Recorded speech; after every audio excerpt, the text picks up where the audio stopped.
in your house, in your house, in your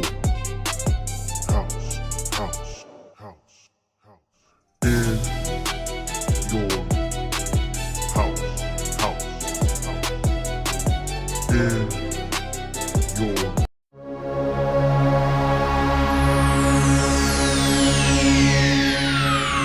Ladies and gentlemen, may I have your attention, please? The show starts in 10, 9, 8, 7, 6, 5, 4, 3, 2, 1, go. Yeah. In your house with O'Con. Hey, O'Con in your house. Hollywood in your house. Hypocrisy's head in the clouds. Curating all kind of loud. Wrestling in front of the crowds. Paragon's holding it down. Anybody can get it. Josh Joseph standing on his decisions. He is the voice. There is no choice. We is them boys in your house making wrestling noise. Moving fast just like cruiserweight action. In your house is the perfect distraction. Pumpers in your ears when you in traction. Get this work with some wrestling action. Smoke.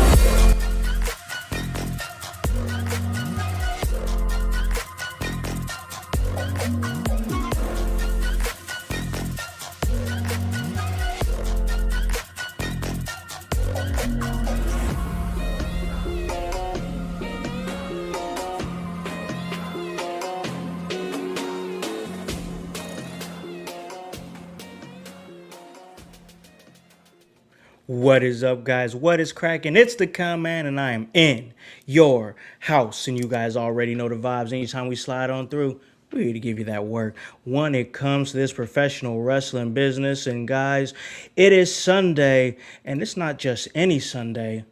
It's March 1st, and ladies and gentlemen, you know them vibes. It's time to wake up.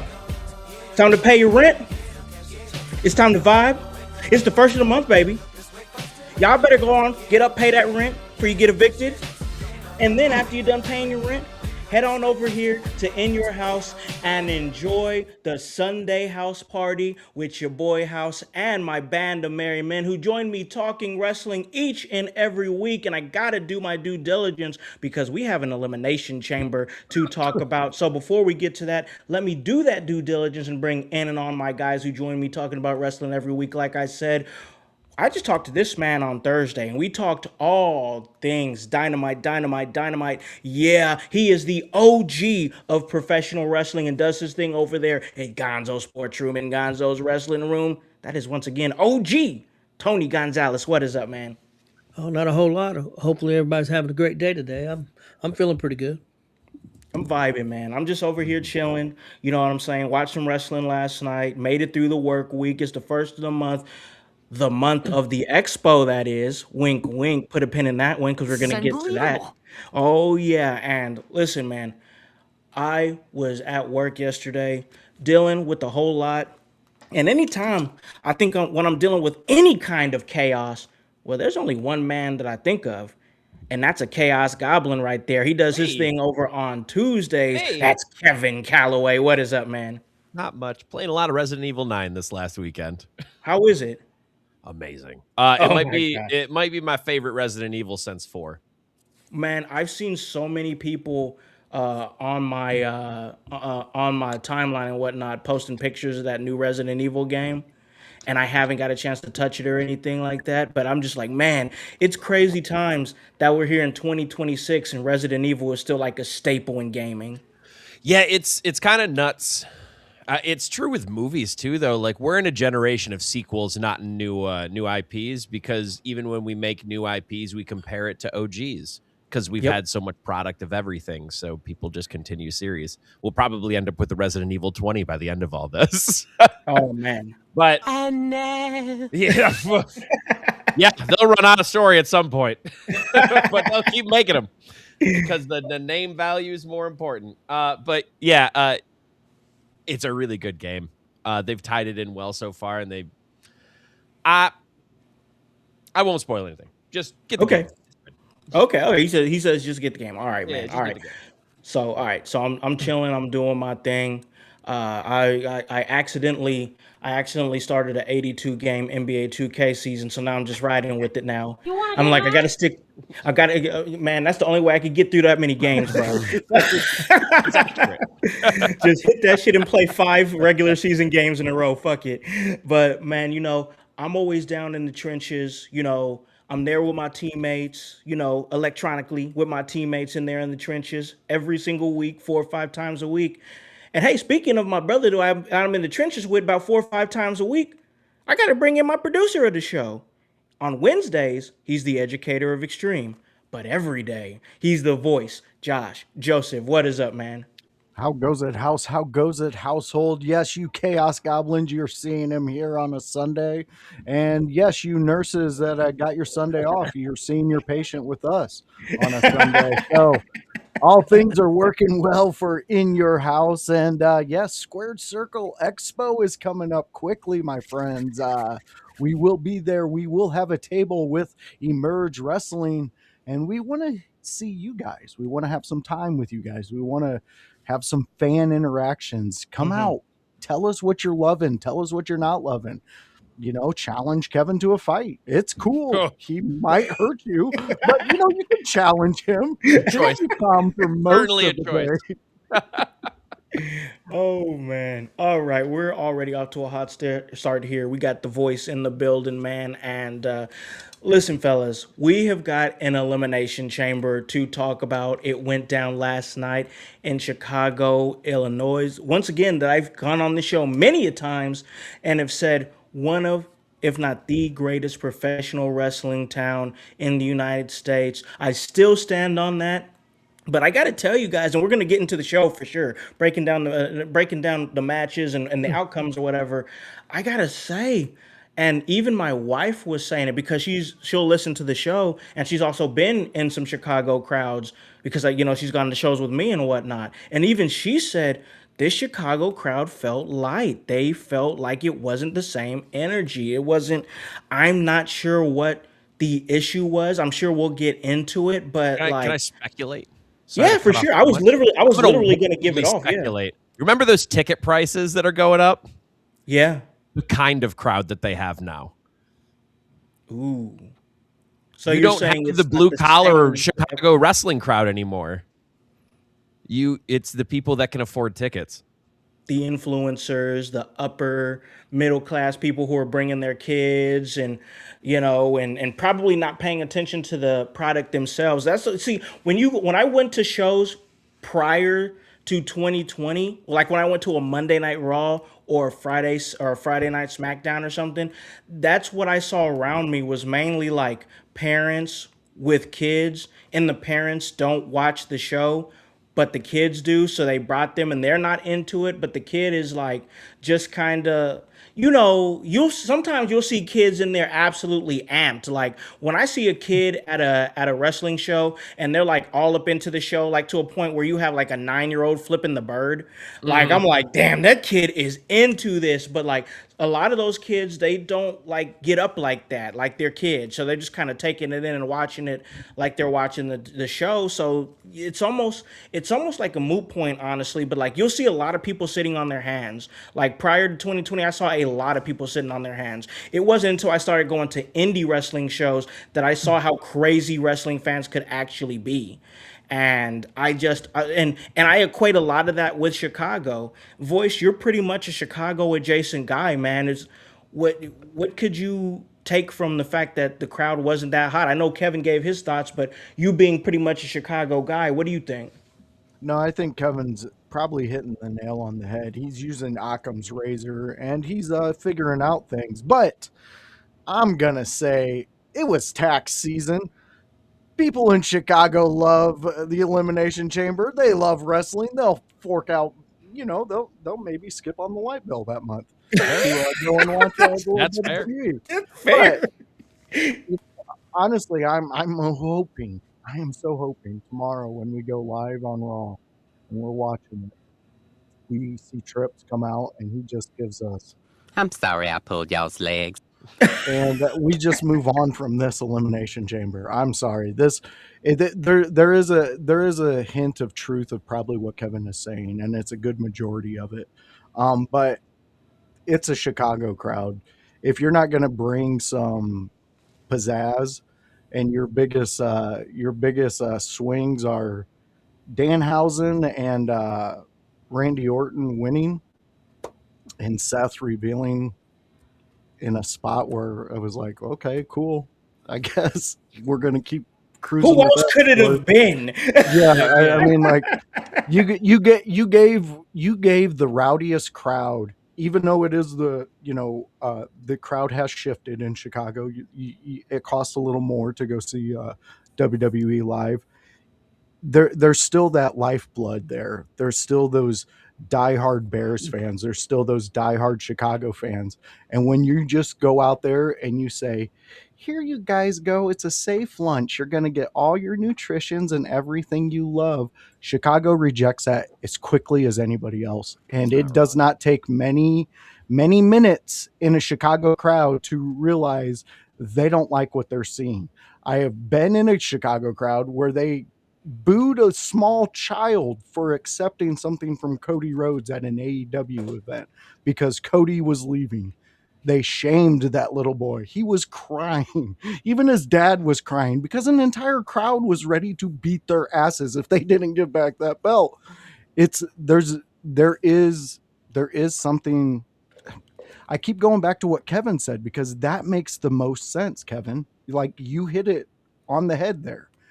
The crowd has changed because of the price increase. But man, that was... I will agree with you too, though, Voice. When you bring predictability to Chicago specifically, or the Midwest really as well, I think they're going to find every reason they can to shit on it. And I think CM Punk was going to be bulletproof no matter what. That match was going to be bulletproof just because of being in Chicago. 100%. It didn't matter what happened in that match. It was going to be over. He could have walked out there, took a live shit in the ring, like pulled his pants down and everything, and everyone would have clapped and cheered for that fucking Bulls entrance.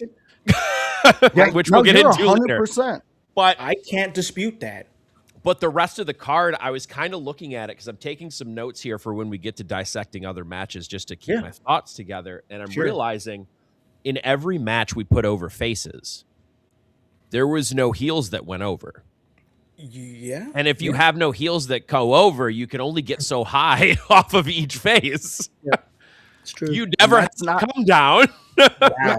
And Kevin, I didn't even think about that. If you're a promoter and you're traveling to Chicago, is that the first thing on your mind? The first thing on my mind is card organization, which I have an issue. I have an issue with how actually both major U.S. companies run their cards, and I'll get into that later. I can get into it right now. I have a nice hot take. We shouldn't be having UFC formats for WWE where we have 4 matches. They're too long. Yeah. We don't need them to be this long. We don't need matches to go 20 minutes each to have a fucking banger. Give me a hot 10. Give me 6 matches on the card, 7 matches on the card. I've been watching a lot more early 2000s and a lot more like 80s pay-per-views. Yeah. 7 matches. 7 matches. Let's keep it moving.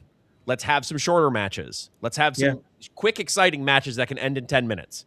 Mm-hmm. I don't need every pay-per-view match to be 30 minutes, WWE. It's starting to kill my momentum for some of the things because for the first 10 minutes, first 15 minutes, my thought process is, well, it's never going to end this way. So for the first 10 to 15 minutes, I'm on my fucking phone. Exactly. Because I know it's not going to end. Yeah, you've taken the average wrestler out of watching your product. And the same issue happens with AEW, except they have 10 matches that go 30 minutes. And then it runs to 1 o'clock in the morning, bro. Yeah. We're going until midnight 30, and I'm going, well, when is this going to end? Oh, man. Oh. Like, it's the same problem, except AEW is trying to give you your money's worth, when your money's worth would be 7 matches. Yeah. That could go, a couple 10 quick matches. They got people who can do that. And then your main matches go 30, 35. Fuck, you could have them go 40 minutes in the ring. I don't give a shit. Like, I could use less false finishes. That's a whole nother scenario. But organization of the card is really becoming a problem for PLEs and pay-per-views. Truly. Agreed. And it's starting to wear down WWE fans. It's starting to wear down AEW fans if they're going to be real honest with themselves, because you can't hit bangers at every match. They won't, Because if you all are bangers, you have no bangers. Yeah. Yeah, it's God. Like, I think I said that on the show like a few weeks ago. I said that on the AEW Dynamite show, as a matter of fact, that if every single match is a banger match, then you didn't have any bangers. If all matches are Like, bangers, you have no bangers. it doesn't. All right, all right. OG, I want to bring you into the conversation because we always value your opinion. You've been a wrestling fan in the Midwest your entire life, man. What can you attest? What was up with that Chicago crowd, OG? I think what Kevin said with the tickets being so much, I think also the way the cards put together. I think when you have, like for the main event, 18 minutes for the guys to get to the ring. Mm-hmm. That's how long it Man. took them to get to the ring. Almost as long as what the match was. Yep. So I think that's too much. That's way too much downtime. I think they need to work on their downtime. I think AEW and WWE's got the opposite problem. I think AEW could use a little downtime in between matches, and I think WWE could use a lot less downtime. So I think where they put the car, I thought the crowd was decent. I didn't think it was terrible last night, but it wasn't your normal Chicago crowd. I agree with you guys 100%. But yeah, I think there's multiple things. I think the crowd you got going. I mean, tickets are very expensive. I had two guys that went from it's part of GWR that went to the show, and I know one guy was down on the floor pretty close, and he paid $2,000 for two tickets, and he was pretty close on the floor. And then my other buddy, he didn't spend quite as much money, but they both went and got autographs and spent money and Yeah, and yeah. stuff. They probably do that whole on location thing or whatever. Yeah. So, but and they enjoyed the show and they had a good time. But yeah, I think it's a lot of it just the money that people are paying and too much downtime in between matches. It hurts the flow. I agree with that a lot, actually. That's And very fair. the all matches are bangers. You'd argue all matches are bangers. It's not really. I get that the phrasing is that way. Yeah. But it's more of if you're setting the standard at all matches being bangers, that no match can go below a 5-star rating or it's terrible. Kevin, We're getting that. Kevin, Just to don't clarify. fall for rib shot. You're Listen, falling I'm for just what? clarifying. I'm No, clarifying no. because I You can don't even need to understand. do that. It's rib shot. Hey, we love rib shot. You better we show love him love, rib man. shot. He is just trying to cause chaos. This is all he does the Hey, whole time. Who says I'm not flowing into some chaos? What's my Hey, name? he's got I- chaos boys. goblin, bro. Just sometimes you look past him. You just go, okay, rib shot, sure. Rib Shot, we love you, man. We appreciate you joining. Also, shout out to Daniel Garcia over there in Puerto Rico. Glad to see you, man. We haven't seen you in a couple of shows, so glad that you dropped in and joined us once again. Shout out to you, Rib Shot, for joining us as well. But all right, so I'm a firm believer that. Hey, what is up, Bryce? I'm a firm believer that the crowd is what makes the show great. It can. I Yeah. mean, voice, we have watched ECW together for over a year now. Over a year. And what's one of the things that I look at when we go on the show? When we watch the show, when we're watching one of the weekly shows, one of the biggest things I say, and if you'll remember this, I'll say, I know there's a match going on, but right now I'm looking at the crowd. Oh yeah. The How many crowd's times have I energetic. said that? So almost every single episode we've done a watch along. I'm looking at the crowd, bro. And when I looked at that Chicago crowd, I wasn't like, this is my Chicago. Then I'm watching that. I think there's a lot of truth in what Kevin is saying. Like, now that I'm kind of hearing everybody and expanding on it, I wasn't seeing that energy, that like, and I'm sorry, like, and this isn't like, this might seem like a stray, but it's not. But seeing the Brock Lesnar guy in a crowd does not make me think the show is going to be that much better. Like that's not, he does not personify that. Like that dude, he showed up. It was what it was or whatever. That's a whole nother thing we could talk about. But I just didn't see that energy. I didn't see the love in the crowd. I didn't see just that, like, people on their feet for moments, and it was tough. And then when I think about how the show started, first off, I mean, I'll give them some credit, and we'll get to Ripshot's thing here in a second, his comment in a second. But I'll give them this. They started things off with a lot of Kevin. They started with a lot of chaos. There was a lot of it. There was a lot of it around, like with the whole Nick Aldis stuff and Drew McIntyre, all the things going on with that. Like there was a lot of things around the show that would deem it like, okay, this is kind of anything could happen. There's a lot of chaos going on.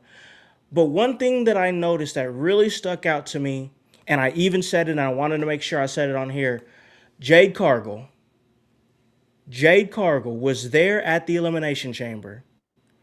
And one of the biggest things that they said, and I put it in the chat, they got Jade Cargill. She was in a skybox. If you guys looked at the chat, remember I said, oh, Jade Cargill, she got a box to view her Elimination Chamber opponent. What I didn't put in the chat was that skybox was ass, bro. Like, she had the worst skybox, bro. Like, she was sitting with the fans. She didn't have no, like, champagne on ice. She didn't have a TV where she could actually watch the match and scout the match, because there ain't no way she was able to see that match from that far up through the damn chamber. It was unbelievable. This is unbelievable. How you give the champ a shitty skybox? Man, I didn't even think about that. You're right. You were fired. It was terrible, bro. Voice, am I wrong? No, you're not wrong. Visuals are a huge proponent in this as a fan. When we watch an ECW watch along house and we're watching, let's say, Tommy Dreamer confronting Raven, and we're watching people almost fall from the balcony because they're so excited for just whatever happens. And it could simply be Raven dropping to the mat, rolling out of the ring, and then walking away. And they eat it up. Yeah. Because they're there for the moment. What I was expecting that Chicago crowd. I was expecting them to be like, me too. Every time they would go to the crowd, somebody grabbing their friend next to them, look at this, oh my God. But we didn't get that. Like, there might have been little spots in it that it happened, but it was not overall. And yes, I had fun watching wrestling because I love wrestling. Yeah. And fuck, Danhausen appeared. But like you guys say with, yeah. And like you guys say with scheduling and like you putting things together and where it needs to go. Honestly, for a moment like that, I'm having CM Punk walk up the ramp. I'm having Danhausen walk down the ramp and him just look at him and go, Pepsi Man, and then walk away. That's all I need. Because here's the thing, that crowd is so engulfed with CM Punk that you make it around CM Punk better than what you tried to do for that night. To me, you just missed in a man's hometown with everything that could have went around him. It blows my mind because this Chicago crowd, hell, he did the Bulls walkout in Chicago. Like Aura farming, bro. Exactly. Like that dude has bought a farm right outside of Chicago and he is just reaping in everybody just being like, hey, we love Chicago. We love you. And I don't know. I'm a stickler, I guess, tonight. Listen, I just thought the skybox was could have had more. That's fair. It was. It could have been way more. It's her. Why would you not play into that? It's her. Like everything's bigger with her. That's what I'm saying. Like, why did she not have like the champagne on ice? Maybe like an entourage or like some, I mean this respectfully, like some bad bitches around her, you know what I'm saying? Something. Like some dope, like make it, but instead she's in like I felt like if I dropped like a band or something like that, I could have had that box. That's not, no. She's bougie. She's a badass. I should not look at a box that she's in and think that I could afford it.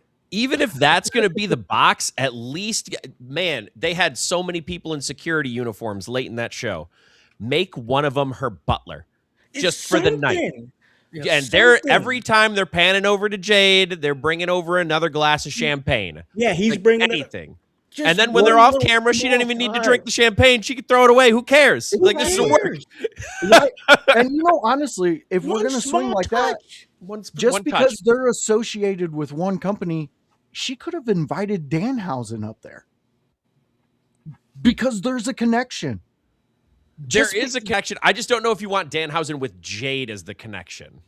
Unless he's like creeping up on her or something like Oh, that. yeah. That would be funny. There's a way to do it. I just don't There's know a way how to do it. Yeah, I just don't know how you do it, especially with the debut timing. So the problem with Danhausen Make him the butler. was more of where it happened than anything else. Yeah. It happened right before Maine. So it was after everything else. If they would have done it like, I think they could have done it after like AJ Lee's match, maybe right after the women's chamber, and it would have been a better placement.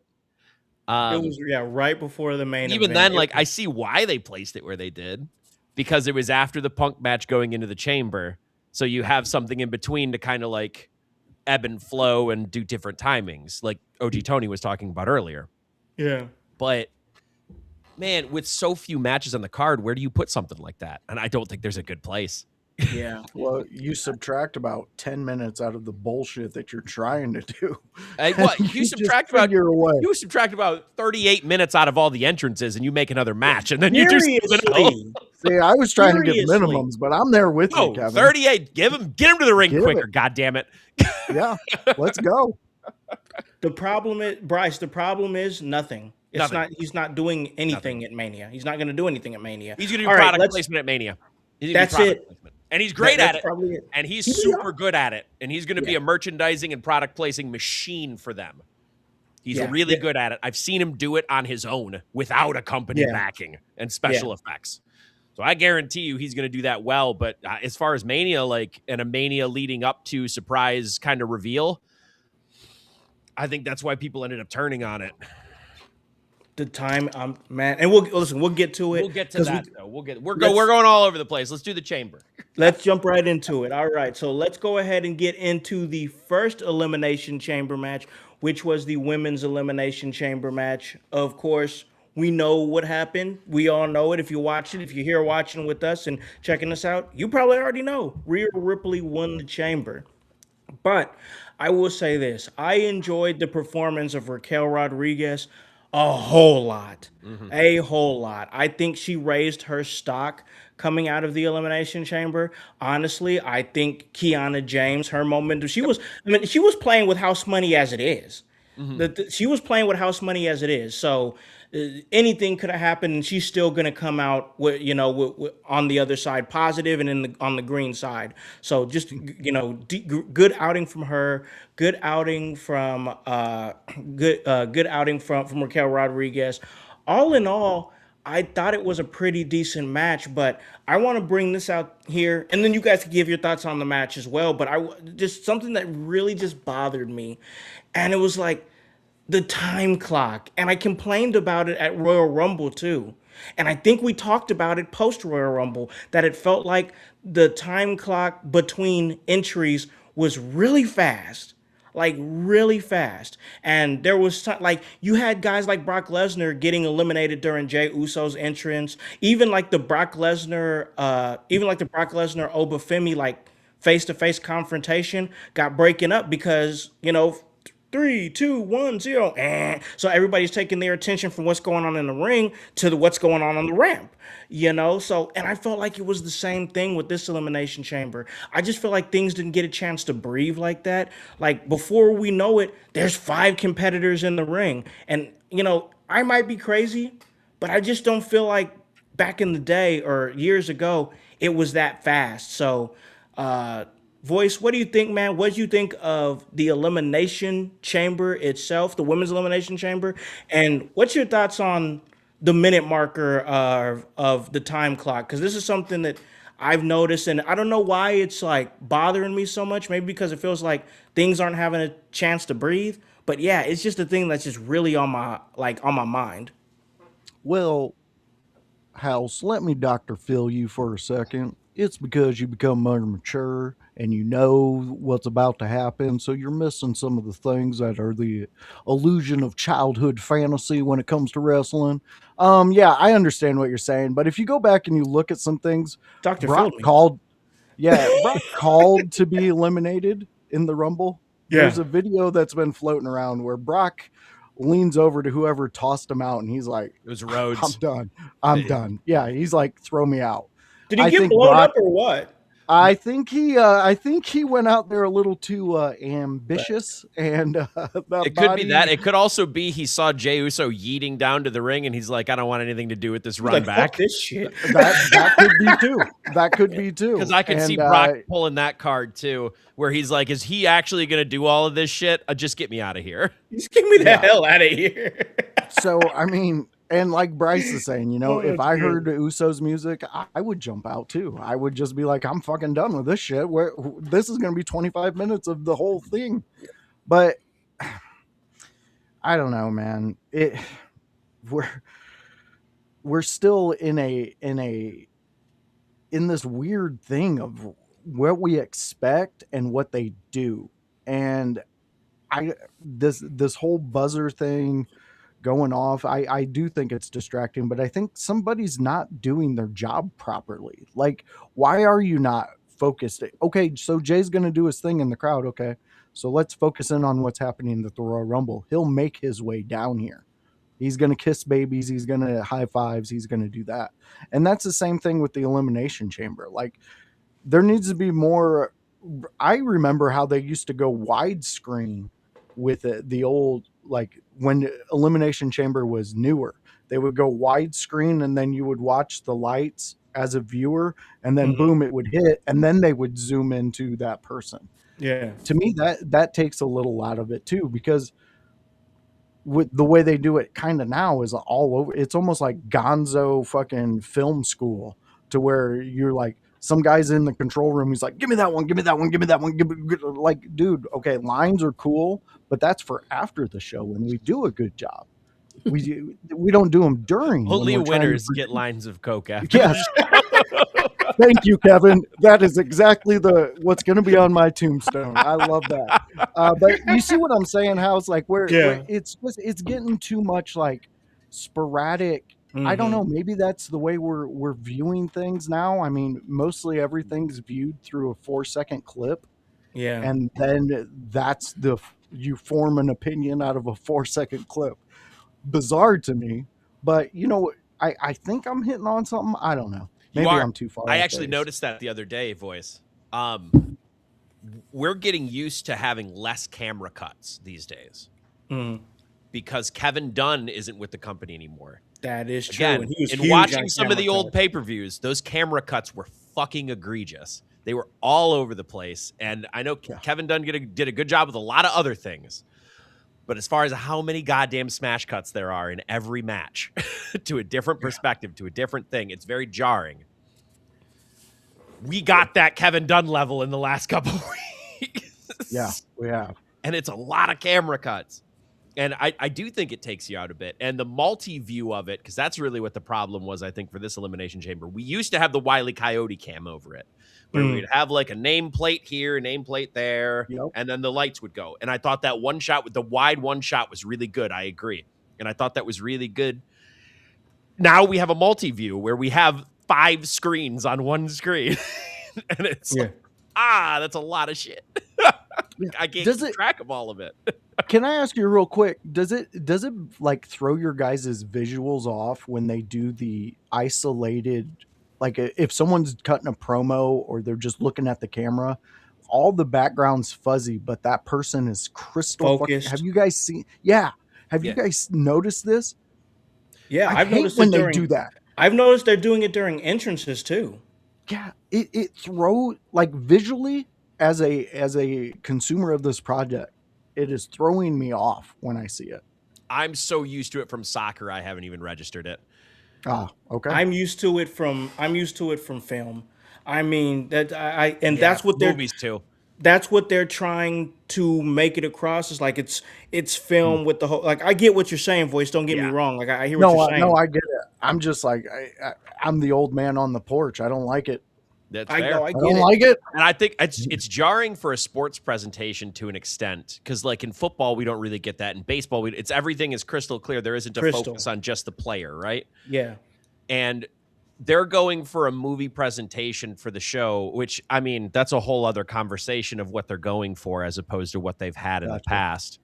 Because right now I would argue if people who were fans of wrestling in the 2000s or the 80s looked at this wrestling, they wouldn't call it wrestling anymore. They would call it gymnastics and they would call it Cirque du Soleil because of how choreographed things tend to be now and less fight feel. It's jarring when they're trying to do so. They're trying to say it's one thing like a sports thing on an ESPN, and then they're shooting it like a movie. Yeah. So I agree with that voice. I think you're onto something. It's not just you being an old man on a porch. Okay, good. I thought I was hitting up something. Yeah. See, that's no good. See, And then you don't know how to act. the timer. Howse, you're not hallucinating. Okay, You're not good. hallucinating. Because you know what they used to do in the past when they didn't have a timer on the screen the whole time? They worked the timer. Oh. They've always worked the timer. Do you think Royal Rumble entries were always just 2 minutes flat? No, they waited for shit to finish up and then they let someone come out. Go back to it. Do it again. I'm saying, in the past, they only brought up the 10 seconds. If you bring up a 1 minute, now you have to do it in 1 minute. Exactly, yeah. You can't work it anymore. But if you just bring up 10 seconds, again. nobody has a concept of how long 2 minutes are when they're watching something. Nobody. That's what I'm saying. Gimmick the clock. I don't care, bro. Let's gimmick the clock again. Come on. You just went in my brain. Like, Yes, So I we're never working thought the about clock, boys. Let's work the clock. I don't need to Gimmick the see clock. this I don't being care. legitimate 5 minutes. No one's got their stopwatches out, and if they do, they don't care about watching wrestling at this point. Gotcha. You're just trying to have a gotcha moment. You're no, not I don't care. hallucinating. They're Gimmick the trying to clock. do it in the most realistic and like legitimate fashion as possible, but it just doesn't matter enough to do. No, It we're just people doesn't. dude, we believed Kane and Undertaker were I'm brothers. saying. Come on, just let us. Dude, have I've a lived little through Katie Vick and came out on the other side. I think we're going to survive working the clock. Come on. I don't care if you're trying to sell me 2 minutes and what you're trying to do takes 4. I literally don't care. I won't notice. I won't notice. Exactly. All right. OG, you've been sitting over here watching us cats just go crazy over here. You're probably like, all right, let me try to get these young guys in line here, man. So get us in line, man. What were your thoughts on the women's elimination chamber match? Just hit it with us. Well, I liked it. I thought it was pretty good. I thought it was a real physical match. I thought the women were really physical, and I like that. I didn't think it was as good as the women's match last year because I thought the women's match had more story because you had Bianca Belair, you had stuff like that happen. That's So good. you had more story. So I didn't think it was as good, but I thought it was really physical. I thought I watched last night. I watched 2 or 3 other podcasts that I like to watch, and a lot of people was complaining there wasn't enough spots. I wanted more spots. They didn't do enough. Well, I mean, there's only so many times you can jump off the top of a pod. You know, I mean, how many more? I mean, they don't usually bring weapons into theirs, which I'm glad they don't. I mean, I thought the ladies were really physical. I enjoyed the match. I thought the ladies was better than the men's, except for the men's finish. I like the men's finish, the way they did the finish. But other than that, I thought the women's match was pretty good. And real quick, I think one reason they do that 5-minute thing is because UFC does that 5-minute thing. Yeah. Yeah, you're right. I know. Goddamn Harry Potter wannabes.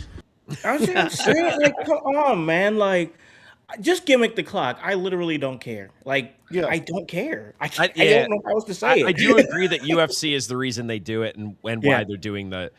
I agree, OG. I totally. Yep. I just wish they would go back to working the clock more. Just it's a OG work. back in the day, was it a sundial? Yeah, it was. It was. It was. That's gotta work the sundial, brother.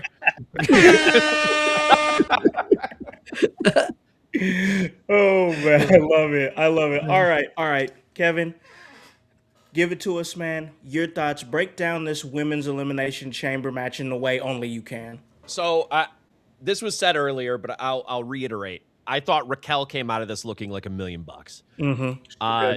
having Raquel eliminate 2 people at once was about the best rub you could give her that wasn't a win. That was awesome.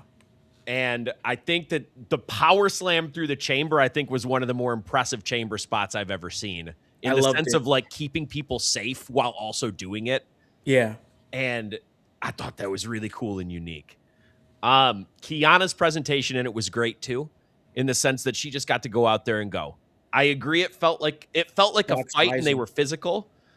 I think in these chamber matches, it's impossible to avoid doing a lot of stunts, but I think they put in there was a couple of them that just did a lot, which was the Rana reverses with Raquel. There was like 3 different versions of it. Yeah. And it's like, at that point, why are we still throwing Ranas if this woman is just going to keep catching you? Like, what are we doing? It's like, it's a bad idea. You get it. Yeah, we're all just going into this Rana differently, but she didn't go down the first time. So what makes you think she's going to go down the third time? I think the repeated aspect of that kind of wore on me a little as I watched it back a second time. Mm-hmm.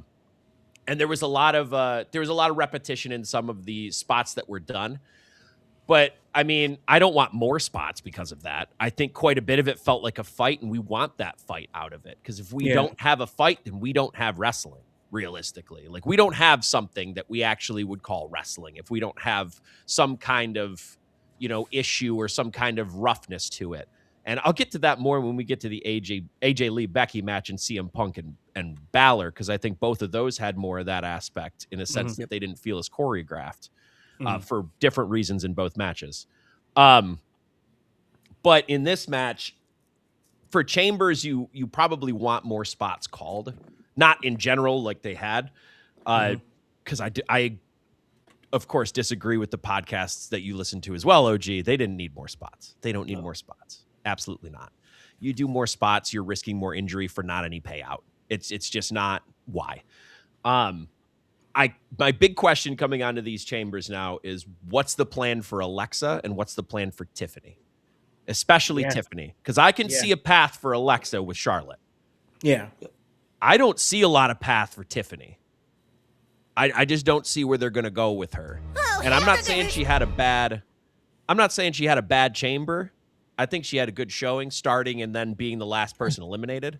For sure. But I don't see where the business is with Tiffany at this point, because I don't want to see a triple threat between Rhea, Jade, and Tiffany. I just want it to be Rhea and Jade so that Rhea can lead Jade. I don't want to do not muddy the waters with Jade, because she's still working on getting there, and this is a big WrestleMania match. We don't need to muddy the waters any further. No. Can I respond to that? I think what they might do with Tiffany, and they may not, because some people might think it's a step down. I think you could see her in line for the U.S. title with Julia. I like that. I think that would work. I think it would give prestige more to the U.S. title scene, having someone come from the main event. Yeah, she could do really good things with that U.S. title. Like, and here's the thing. I didn't even think about that, but now that it's been said, I'm like, man, she could really be a solid U.S. champion. And honestly, thinking about it, like, Tiffany as the U.S. champion is probably what that title could really use right now. Yeah. Just saying. I think that, as somebody who's a fan of the U.S. title, I don't care if it's men or women's. I know we're still trying to build the women's U.S. title up. It's obviously not in the conversations of the women's Intercontinental Championship, which we're about to talk about. But I think that putting it on Tiffany, that's most definitely something that she could maybe even. I'm not saying she has to do an open challenge, but who says she couldn't? So maybe that could just be the U.S. titles thing for men and women. I'm not saying that's bad. I would like to watch it, because then guess what? You get a Tiffany Stratton match every single week. You get to see her sharpen her iron with some people that she might not normally tangle with. Mm-hmm. And it helps bring those, women in the mid card a chance to be in those. So actually I'm kind of talking myself into it now, but yeah, I like that idea a lot. But listen, I just talked about the women's Intercontinental Championship, and we got to get to it because AJ Lee went up against Becky Lynch, and it pretty much what I expected, man. And I'll say this, there was times in the chat where I was like, AJ Lee's looking pretty good. She's looking pretty solid. She showed flashes, but I still thought the match had some clunkiness to it. And I think it was Kevin, I think in the chat, that said maybe if she would have had like at least one singles match, maybe on a Raw or SmackDown or something like that, maybe that would have cleaned up some of that clunkiness in the match, because you can tell. And I even said it, like, you could even ask my wife. I was like, man, you can tell who's calling it, because Becky Lynch calls shit loud as hell. Like, I could hear her calling like the next thing that they were gonna do. And then, like, I'm not trying to be, oh, I'm a smarky smart. I'm just calling what I'm saying. Like, I could hear her calling the next shit. So she was very clearly, you know, she was leading the match, obviously, but there was just some parts where I think AJ got a little lost in some moments and whatnot, and That was visible. yeah, I had to clean it up and whatnot. And I'm just like, somebody like me who watched AJ Lee in 2013, 2014, and was absolutely mesmerized by her run, and then her coming back in October, September. It was in that time frame, in the fall. Yeah. And she came back, and man, I was so excited. And I wasn't just excited for me. I was excited for, all my female, homies that are wrestling fans, people that I work with in the business that were excited to have her back. But I gotta call a spade a spade.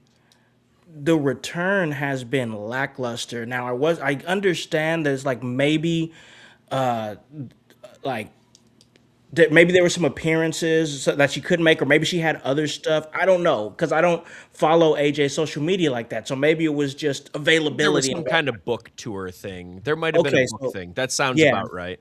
And also I know, Larry passed away, their dog, so I know that was one thing. Not taken away from any of that. I do give those things grace, but like at the end of the day, availability is your best ability. And if you're not available, telling me the stories, selling me the stories, like the time that she was away, we didn't even have like maybe like a video package on the Titantron, or like her or talking to Becky or something like that. Like there was very little interaction between these two. And when they did do it, I mean, she cost Becky Lynch the Intercontinental Championship, and when she eventually got it back to eventually drop it to AJ Lee, which in my mind, I'm thinking this is the infancy still of the Women's Intercontinental Championship.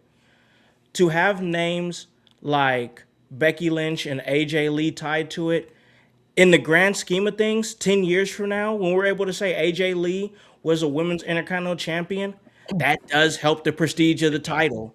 It don't matter how you look at it. That's just the truth. The fact that she's going to hold that title for however long she holds it just helps that title in the long run. But I mean, what are we doing from here? Because I can't see her having a long run. No. She's like, when I don't think of she should either. I don't think she should, because when I think of the Intercontinental Champion, maybe this is the old head in me. Maybe this is the old head in me. When I think of the Intercontinental Championship, I think of the Workhorse Championship. I think of the Television Championship. When I say Television Championship, I mean the championship that is featured every week. We see it represented. We see it, the Workhorse title. We see it defended more often than we see the World Heavyweight Championship defended. That's not a matter of one being more important than the other. Is that the other one is supposed to feel more prestigious than the other. But the IC title is the one that's like, I'm here. I'm the guy. I'm the guy that's next up. I'm the guy that is next up. I'm holding this right here. I'm holding it down. I'm making this look good. But when I hold that title, we saw it with Gunther. Yeah. We saw it with Gunther, 666 days. The Intercontinental Championship felt like the title. And sometimes it was the title. When you have Roman Reigns monopolizing the WWE Championship scene, you got to find opportunity elsewhere. But Gunther wasn't letting up on that IC title. 666 days is nothing to scoff at all. That's respectable, and he eventually became a world champion. But what's the availability going to be for AJ Lee? She's supposed to be the mid-card champion. Is she going to hold the mid-card down?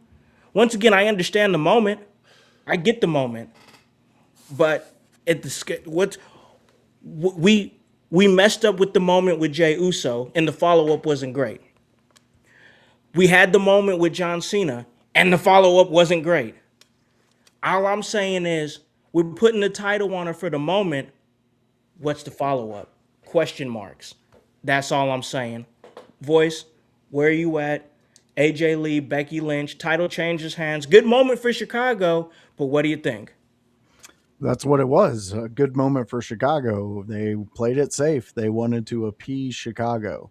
Um, and that's fine. I mean, I come from the same thought you do with the IC title. You're next up in line. You're ready to rock and roll. You're the one that we've been watching for the months that you've had the title. Work your way up to be able to say it's my time to shine. And that's usually when WrestleMania would roll around, and you knew, in a sense, once that person dropped the title before Mania, usually at this, they were ready for The next moment, the big their moment. world title. Yeah, their moment. Are they getting it? Are they not? And that would be the lead up. I'm sorry. There is prestige in this title. Even though that there's not many names linked behind it yet because it's a newer title for the women's division.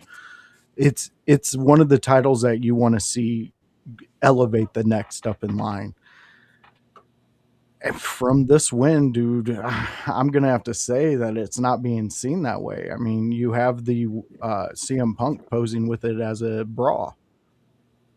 I mean, that's Yeah, I the disagree image. with that Instagram post. That was a choice. I mean that, and then like, and here's what really ruffles my feathers, grinds my gears, whatever you want to old man term me as, but he gets away with that, like, because he says the right things on other subjects. He should be picked apart for that, because that's not something you should be doing, and AJ shouldn't be allowing that to be going out if you're trying to make a comeback. And I kind of disagree with her availability. If I had a booker and I had an agent for a book tour I was doing, I would say, hey guys, why don't you guys set this up to where maybe I can cross some of these dates and show up, and we can promote the book too. I don't know, like when I come out, like we could do some of this stuff. But no, it wasn't that. We got this. We got her return. We were all excited for it. Go back and rewatch the episodes. I was championing this moment. I was huge on this, and I was being talked down from a lot of the fans being like, oh, well, her in-ring before when she was around really wasn't that great, blah, blah, blah. Okay, great, but she created moments. Yeah. And now they've created a moment, but I'm not buying the moment.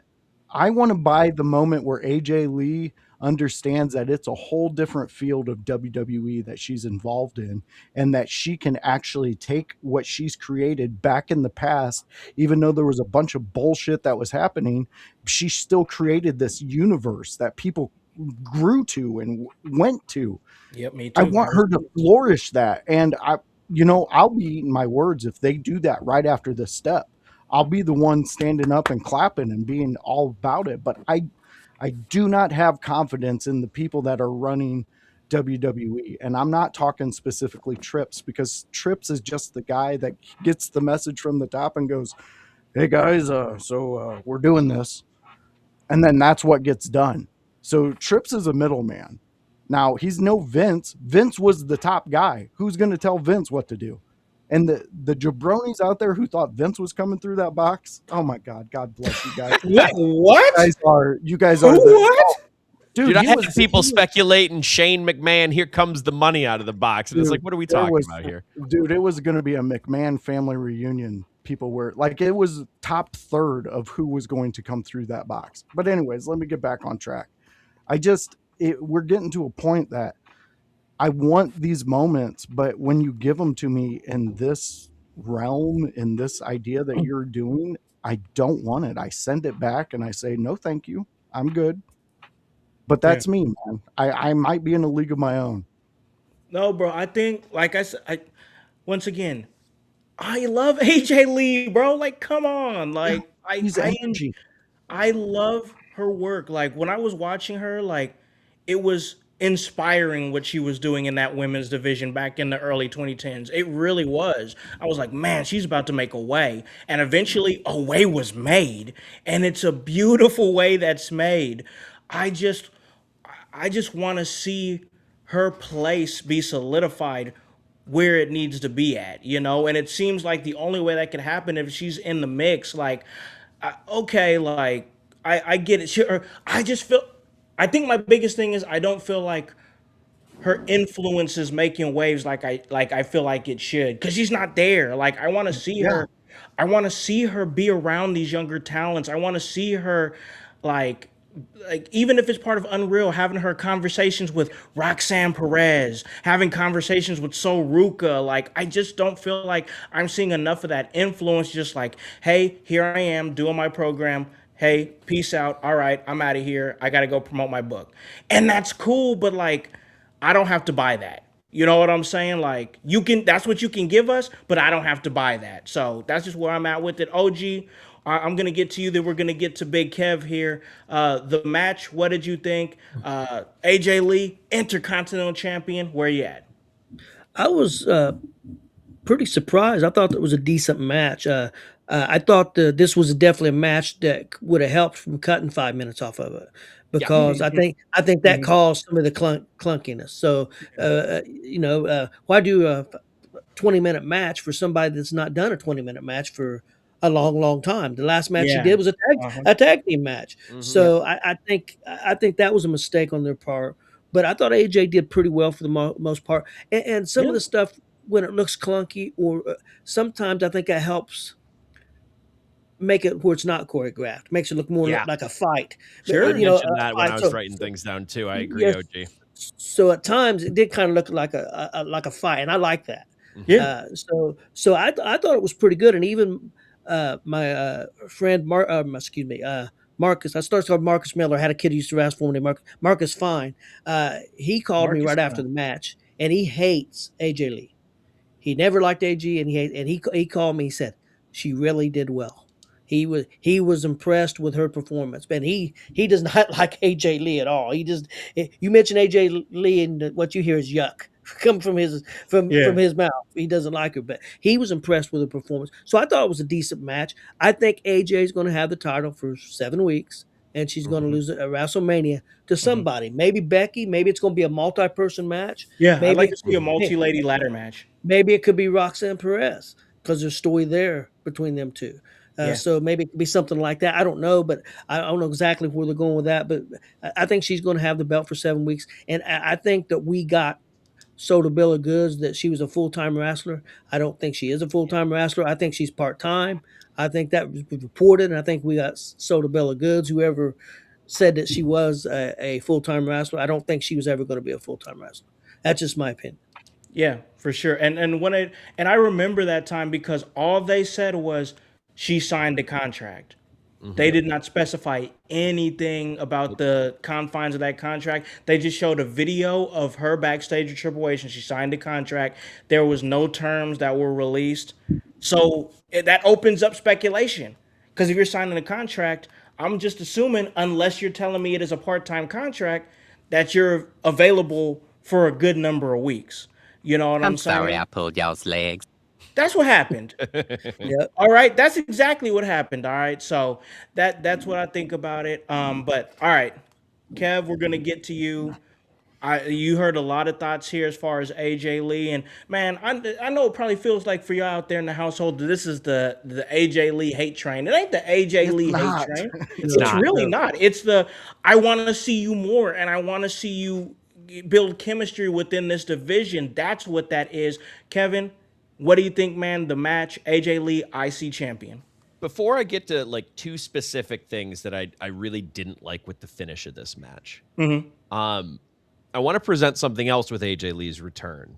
Okay. Because the 2 things that I didn't like actually ended up, if Becky was calling the match, this might have been on her. With AJ Lee's return, is she too bulletproof? Is there anything to get behind?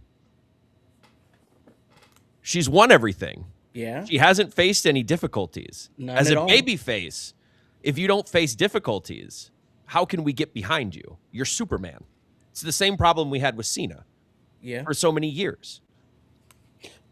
So it could be something like that too. And I agree that availability has a part in it. And I think WrestlePalooza was a long time ago. And now to get the match 6 months later is stretching it a lot. Yeah, man. Stretching it a lot. Yeah, man. And I think that is the cause of it. And that's probably the main cause. But I think the booking of it doesn't, her being Superwoman doesn't help. Yeah. Because she just walks in and she wins. She walks in and she wins. She walks in and she wins. She walks in and she costs the title. Like, Becky hasn't gotten a one back on her at all. So when's Becky going to get her win back? What's going to happen here? Because to me, it has to happen at Mania now. But then if it's going to be taken to somebody else, then we're not getting a win back. Yeah. I think it's booked into a corner at this point. I think it's gonna, unless they magician their way out of this and they got something in mind, which again, I'll eat these words if I need to as well. Mm-hmm. I'm just not seeing where everybody can win in this scenario. Like everybody in the sense of like AJ, Becky, and maybe another person who's next in line. I would say the only scenario that maybe would be fun is if maybe Becky didn't get her win back and then she goes on to start facing, whoever has the title after Mania in a world champion scenario. Becky can't get hurt by losses at this point. She's pretty much bulletproof. Yeah. Top girl. But if AJ holds the title through Mania for some reason, Ugh. what if we end up, hold on, come with me on this journey. Okay. The Raw after Mania, what if we reenact how AJ lost it to Paige? Oh. I'm not saying AJ holds it past that Raw. I'm saying after Mania, big loses major it right away. Debut. Because that's what happened with Paige. Shit, you could throw Raquel in there and she just murders her. Like that would work. There's a lot of different scenarios you can do at that point, I think. Now I'm on board with that. I somebody don't know just if that's comes the way in. they'll go, but it is a way to get out of it. Especially Raw after WrestleMania. So here's how I'm thinking about it, and I'm thinking about it how I would think about it as a fan, and I'm sure others may think about it too. Let's say AJ Lee, because this would piss me right off, and I'm just thinking about this. Let's say they have a 6-woman ladder match for their Women's Intercontinental Championship, and AJ Lee retains. Mm-hmm. That would piss me right off. You would have you have Raquel Rodriguez in the match. You have Roxanne Perez in the match. You have Sol Ruka in the damn match. Oh my gosh, Sol Ruka become IC champion. Oh my gosh, and AJ Lee retains. That would piss me right off. And then maybe Monday, Raw after WrestleMania, she comes out, celebrate. Yes, I'm so excited. I'm gonna be Intercontinental Champion, and I'm excited to see who I'm gonna face at Backlash. But this is Raw after WrestleMania, and everybody knows that if you're from my era, Raw after WrestleMania meant something. So I'm gonna make Raw after WrestleMania mean something. And the next woman who comes through that curtain, I'm defending this title right now. Everybody's up in arms. Oh my God! Oh, this is about to go down. Blah blah blah. Somebody comes through. It could be it could be somebody new. It could be Raquel Rodriguez. It could be Sol Ruka. It could be Zarya. Somebody like that. Anybody could come in and just hit her with that smoke. Get rid of business. Just hit her with that smoke, bro. Give her the business. 1, 2, 3. Lost the title. We're all like, what? What just happened? What? There's a way you can take us on an emotional roller coaster that ultimately gets the title off of her before it gets too deep into post-Mania. I think it could also be fun if AJ loses it back to Becky at Mania, and then the exact reversal of that happens to Becky. Yes. Yeah. Becky has a 1 or 2 day title reign, and then she gets cocky and gets beat on Raw. Yep. I could see that too. I think I heard somebody say it, but my pick is Natty. I think you could. I think Natty would be great. You put that on Natty and let her run for a couple weeks with it. Yeah. Hold on. We don't even need a long title run from Natty, but if she came out and killed AJ Lee on the next Raw, I think that would put over Natty real good. Dude, and if she did it to Becky, it would even do it even bigger. Cooking. I think it's more heel there though, so I don't know if you'll get the pop. I don't know if you'll get what you want out of that. I would listen. Well, I personally would love to see her destroy AJ Lee. I think you could just put the heat right on her right there. Like, oh, AJ Lee, she's we all love AJ Lee. She comes out, just destroys her. Just get shit kicked. Like, we're all gonna be pissed at Natty for that. That would be great.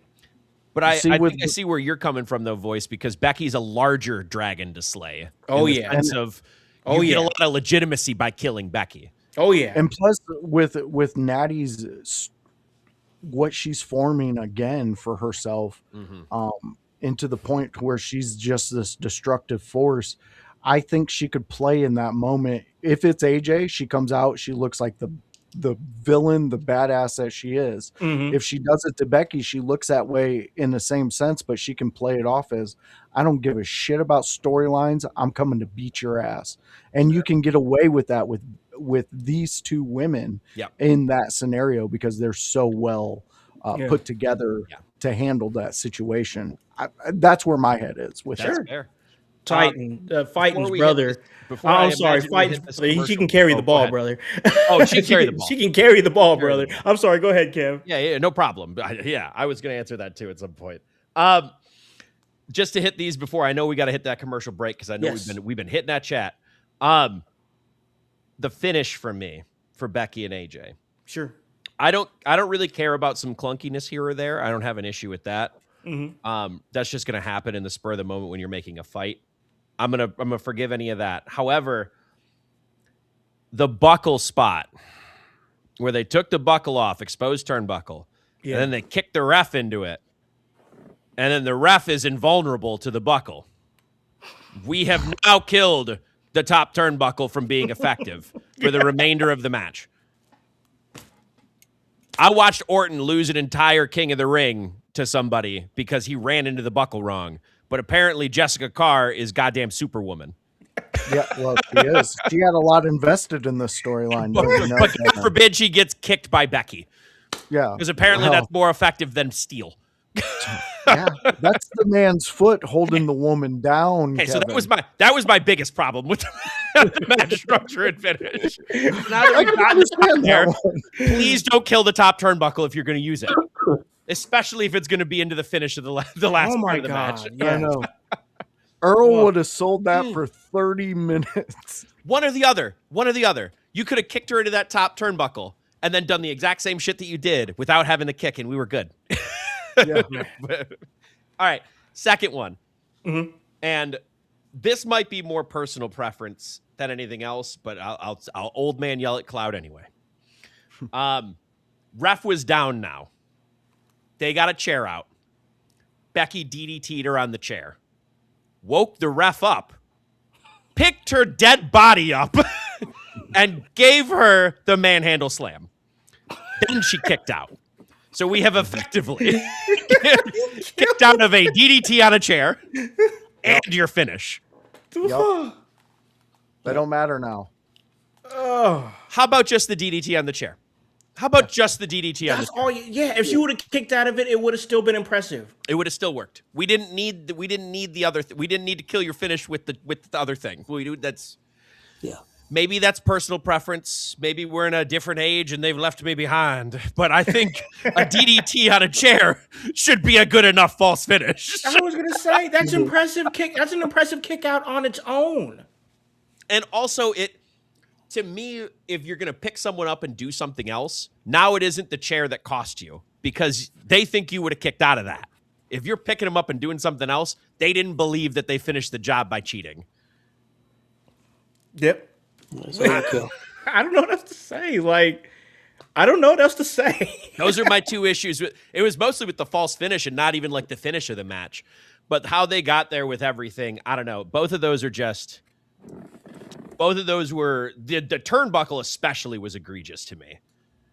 And the other one was more of a choice. Yeah. A choice I wouldn't have made, but a choice nonetheless. The top turnbuckle, like now for the next 6 months, I'm just going to remember Jessica Carr getting ran into that top turnbuckle and being like, well, that's not effective. So why would I believe this? I'm good. I'm feeling great. I can count to 10. But those were my main issues with like the structure of the match and how it happened. Like, I don't have an issue when things go off the rails a little because it feels like a fight, kind of like OG was saying. I don't want it to feel clean. Yes. I've watched enough 80s wrestling to know that my wrestling is the one that isn't clean because it feels like they're fighting each other instead of, Cirque du Soleil around the ring. And like, that's impressive in itself, but I want the fight. I was going to say, and here's the thing. I like as somebody who came up watching the WCW Cruiserweight division, I love that stuff. Yeah. I also love a fight.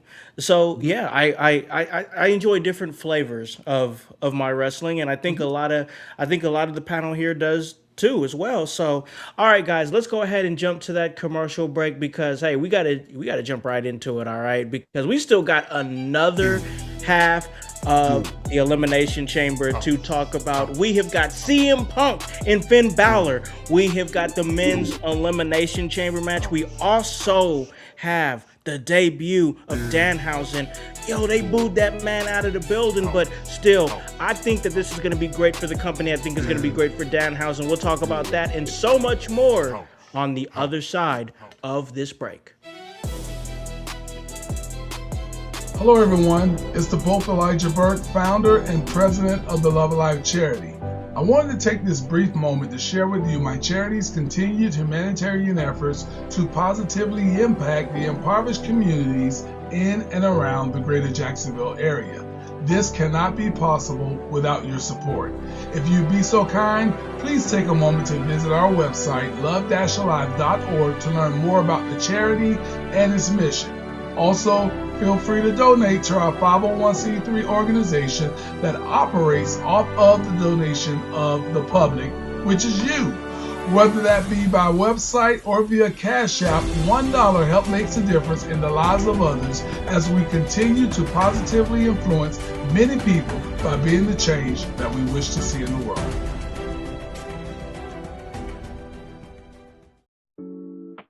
Welcome to the Brainbuster T-shirt website where your favorite podcast team in your house lives. Look at all these fantastic options you have. If you want that sweet hype, we got it. You want to be divinely designed at yours. Have you lost your voice? We have all that voice merch for you. Are you just a part of the household? We got that too. Brainbuster Tees is where YH live.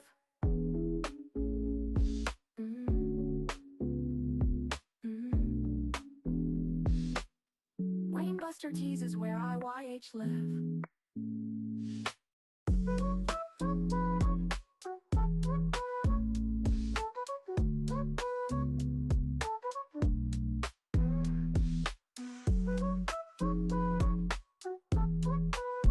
In your house with O'Con. Hey, O'Con, in your house. Hollywood. Emerge faithful, we're coming out to Emerge 91 Blood and Bone. Since 2019, I have been the executive producer of the In Your House podcast. Since 2021, I've had the opportunity and the privilege to be a part of Emerge Wrestling in Columbus, Indiana.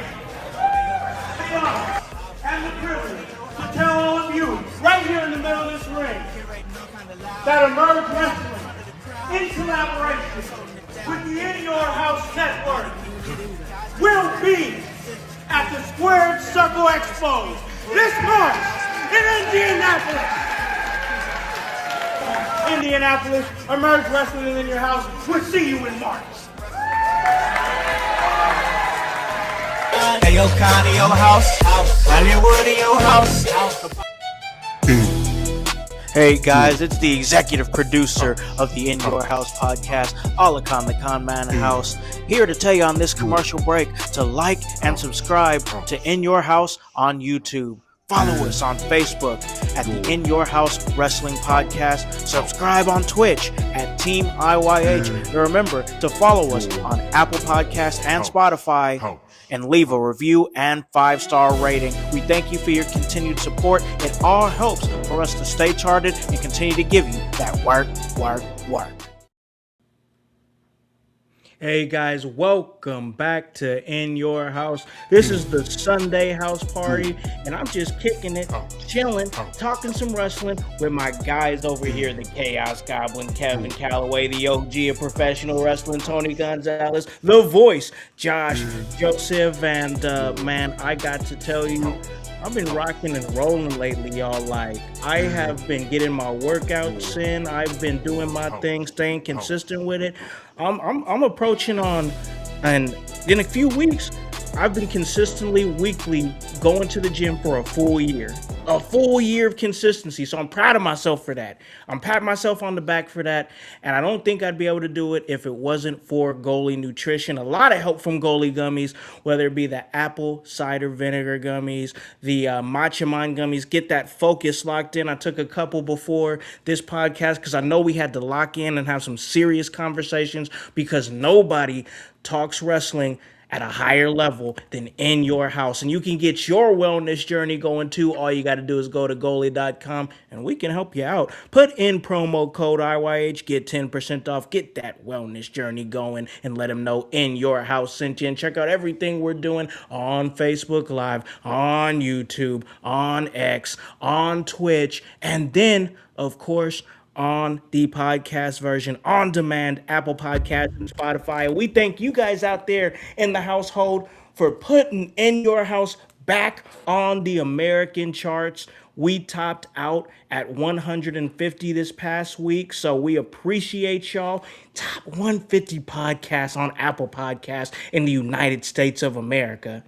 Come on, quit playing with us over here, bro. Like, we are putting in work. We are grinding. We have some great contributors here, whether it be OG Tony Gonzalez, whether it be Kevin Calloway, whether it be Hypocrisy Jones, whether it be Divinely Designed Annie O'Neill, Bryce York, and of course, the voice, Josh Joseph. So we're going to continue to talk about wrestling at a high level because Elimination Chamber rolled on, and we had CM Punk defending the championship against Finn Balor. And I got to tell you, I enjoyed seeing Finn Balor in this spot because he was hyped, man. And I was saying it to my wife. I was like, oh, yeah, he is locked in right now. Like, he was talking that shit to the camera. He was, like, ready for the moment. Like, you can feel it. But then just a sadness came over me in that moment. Because when I realized that he wasn't coming out as the demon, he wasn't winning shit. He wasn't winning shit. But it's all right, though, because the match was fun, man. I enjoyed the match. I enjoyed the fight that was had in this match. I enjoyed the struggle between CM Punk and Finn Balor. I enjoyed the struggle between Finn Balor and that damn top turnbuckle there in the corner. That damn turnbuckle. He slipped. He hit his shit, but he played it off like a champ, though. Like, Finn played that shit right off. Like, I was like, hold on, did he slip? And I was like, damn, if he slipped, it's gonna be on X. It's gonna be somebody's gonna catch it. It's gonna be on X. It's gonna be on Facebook, whatever. So then after the match was over, I refreshed my Facebook, and sure enough, Dirt Sheet Radio, there it was. Finn Balor slips on the top rope. Damn it, leave him alone. Dude, that turnbuckle was undefeated last night. Oh my God, it was. Except by Jessica Carr.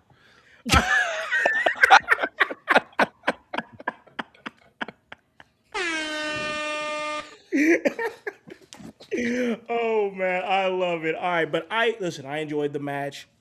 I don't know what else to say, man. Like, I knew what the outcome was. Good outing by Balor. Knew what the outcome was. It was just the exact moment that we've been talking about on the show for weeks. AJ Lee in the ring with Punk holding titles. I mean, I don't know what else to say. Like, voice, what do you got?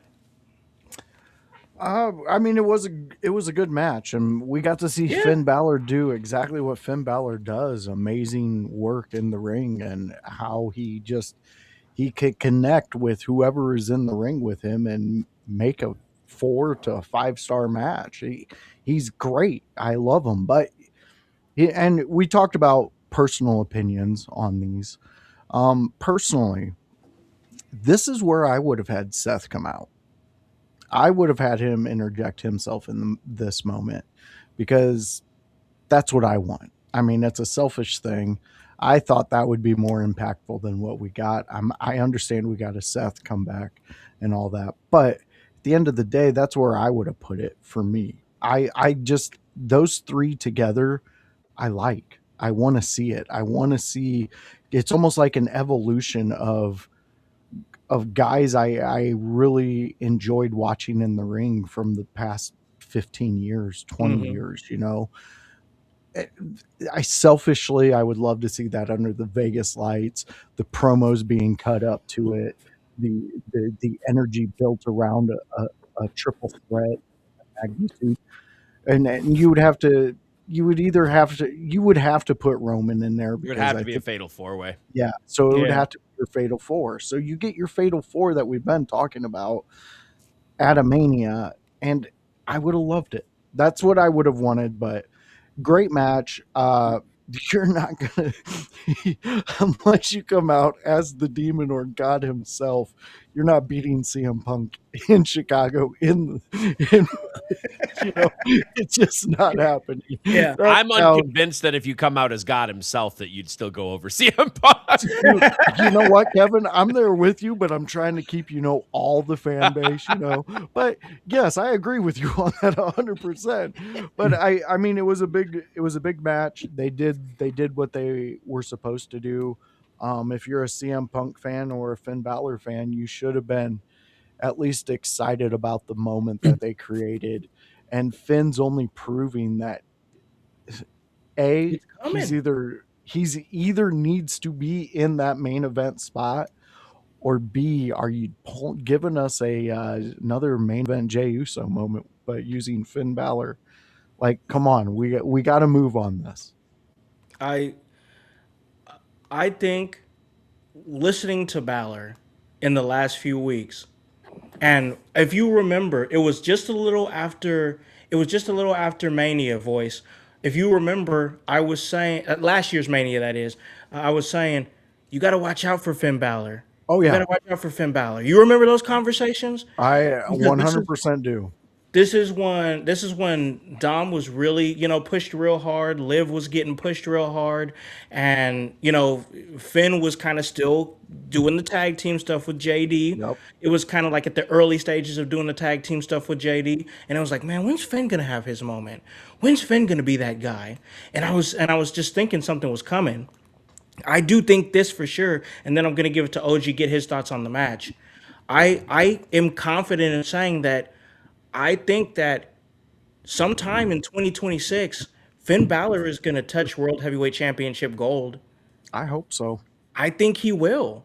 Just the promos that he's been cutting, I'm like, all right, Finn, you're kind of going into a different bag. Because I never thought that he was bad at promos, but I just think the promos he's been cutting lately have just been meaningful, impactful, like more than what it's been. And I think that some of that comes from that real life frustration of being the first ever Universal Champion, and then only being that champion for 24 hours, and then after that, the entire trajectory of your career changed.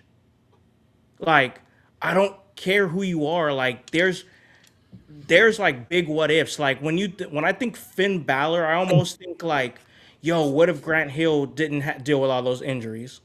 Oh.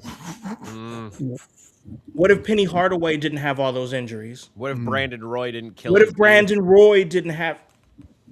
See what I'm saying? Like, that's Finn Balor right there. Like the entire trajectory of his career changed because of that injury. And I just think that him tapping into that, I'm feeling it through the promos that he's been cutting the last few weeks. And I think that Finn Balor is somebody that this year is going to touch that gold because I believe him more than I've ever believed him before.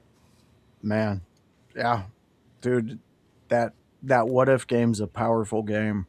Yeah, because there's a lot of questions to be laid out there. I mean, Finn had a world title, and then he lost it. I mean, Gone. due to injury in a day. And that Imagine what if being game, at the fucking pinnacle, the peak. That's where he was there. That sucks, man. And it really sucks. dude, and it really sucks because the guy that was in the match with him has had the same thing happen to him. And this is a sport in which we demand a lot out of these guys when they're at the top of their levels, because we've seen them do so many great things. Damn, that's crazy. It's like, what if OJ wouldn't have done what he did? Like, It's crazy when you really think about it. It I really miss is. OJ. I don't give a shit. I miss him. He was my friend on Twitter. We were friends. I miss him. Oh man. All right, OG, I want to get your thoughts, man. Punk, Finn Balor. What do you think, man? We've got the main event for the night 2 main event solidified. It's no longer in jeopardy. But where do we go from Finn here? What are your thoughts on the match and on your thoughts on that? Okay, I love the match. Thought it might have been my favorite thing on the show. It was right. It was right there. Felt like a fight, like we talked about earlier. First of all, real quick, CM Punk, since the first of the year, last 2 months, has just been killing it. I mean, with his promos, with his matches, he's making that title mean something. So I really like what he's doing. And I think Finn is getting ready to turn. I think he's going to become the Judgment Day killer. I think he's going to go after the Judgment Day. They're going to do something. They're setting something up. I think you may see him get the Intercontinental Championship at WrestleMania, and you might see him get a world title later on. I wasn't thinking that way, but after you said that, House, I think that's a possibility. And the reason I think it might be a possibility is because Drew got his opportunity again. After all that time, I mean, he carried the company at the darkest time and really didn't get to do it in front of fans. Well, now he's getting that opportunity again, several years later. But maybe the same thing for Finn. Maybe he'll get that championship. But I think Finn's going to be big over once he turns. I think it's going to be a big year for Finn. Whether he gets the world title, I don't know, but I think it's going to be a big year for Finn. So I like where they're going with Finn. I think there's a chance for a huge story for 2026 for him in the Judgment Day. So I'm looking forward to it. Yeah, no, same. I think, I think I was maybe voice. I think I might have been a year early when I was saying you got to look out for what Finn Balor's doing. You got to watch Finn. Look at him. I think now's so, the man. time. Yeah, I think now's the time. So, Kev, where are you at, man? Finn Balor, CM Punk, the outcome of the match, and the trajectory of Finn Balor for 2026. I mean, again, like everyone else has basically said, the match was pretty predictable. We're looking down the barrel of a Punk and Roman. I think I liked this was my favorite thing on the card. I think after watching it again, for the pretty much the exact reason that OG Tony said. I like when matches feel like a fight and it doesn't look as clean, and we can go from there. Man, when we can start with chain wrestling and make it look good, I'm here for it. I love that. Yeah. And one of the most impressive things in the match to me, because I saw this and I went, "What the hell just happened?" I had to watch it back. The coup de grace reverse into a sharpshooter. Oh my God. Was one of the most creative and masterful things that I've seen in a while. I had to rewind it, Kevin, a couple times. That was great. Because when I see something like that, I try and think of it from a logistical and a fight standpoint of like, would this have happened? Like, are we just trying to choreograph some shit? I think you could legitimately say that could happen if you were precise enough. I'm not saying that they didn't work together to do it, but it was a legit leg trap. It was a legit roll through on a momentum of someone jumping into it. I'd say the only thing is that Punk didn't get his legs under him enough, but in that moment, you would need pinpoint precision to do it. Yeah. Everything else worked out great.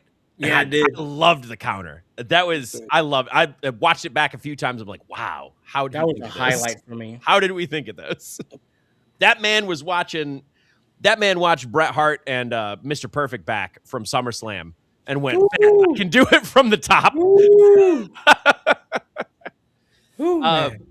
I think if I had to be real nitpicky, and I'm going to go ahead and be real nitpicky, because, again, this is my favorite thing on the show. Can't stress that enough. I think the finish could have been slightly hotter. Yeah. Only because we kind of like went from the sharpshooter to getting Finn back up to just GTS again. And it was over. And Like I don't hate those finishes. I don't think it was bad, but at the same, and especially when it's predictable like this too, I think we could have had a slight back and forth to get into the GTS. Like Finn didn't need to hit another move. Like we were past the coup de grace at that point. Mm-hmm. But I think we could have had a slight back and forth of a couple reversals, a couple hooks, and then the GTS 1, 2, 3. Yeah. Instead of just like getting him up, holding his arms and like into like a wrist lock and then grabbing him into it. I think that's just me being real nitpicky though. I liked the match a lot. Yeah. No, I thought it was a match. good match. As far as trajectories, I think Balor is taking the Intercontinental title off of Dom at this point. He's either going to take it off of Dom or cost Dom the title, whichever one comes first. Because I believe Penta has a match against Dom soon, so you could see Monday. You could see it as early as Monday that Penta takes it off of Dom. Yeah, and it has to be because of Finn though to some extent. It has to be.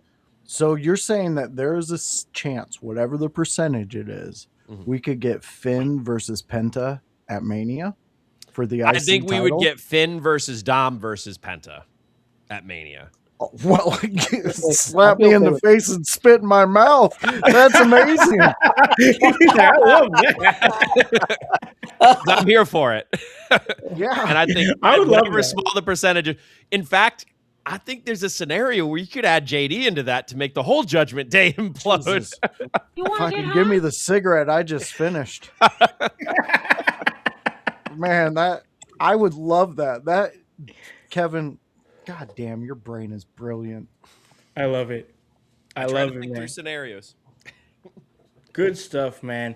Well, let's get to this chat a little bit though before we go on to the next thing, because this chat's been hot, man. It's been hot. It has. Man. Where do you want to go, House? Let's start here with Acquisitions 21. Right there. Yeah, there. You're good. Nick Aldis was livid at Drew at the Elimination Chamber post show. I saw that. That he announced that he'll be defending his WWE Championship on SmackDown. So now, that you are correct, Acquisitions. It's going to be Cody versus Drew on SmackDown. And man, I think there's a possibility we could be getting to that Fatal 4-Way. I think it's coming. I think Drew at this point, because Fatu was promised a title match too. On SmackDown. Yep. And if that's the Randy's case, I locked think in. Drew's going to disqualify himself out of these matches. Yep. And then that's going to lead to the Fatal 4-Way. I think it's coming. I like it. And Nick Aldis, shut up. These guys are getting people to your SmackDown show, so shut up. I wouldn't have even been excited for the SmackDown, except that I just seen that. I didn't even see the post show thing. So I watched it. Shut up, Nick Aldis.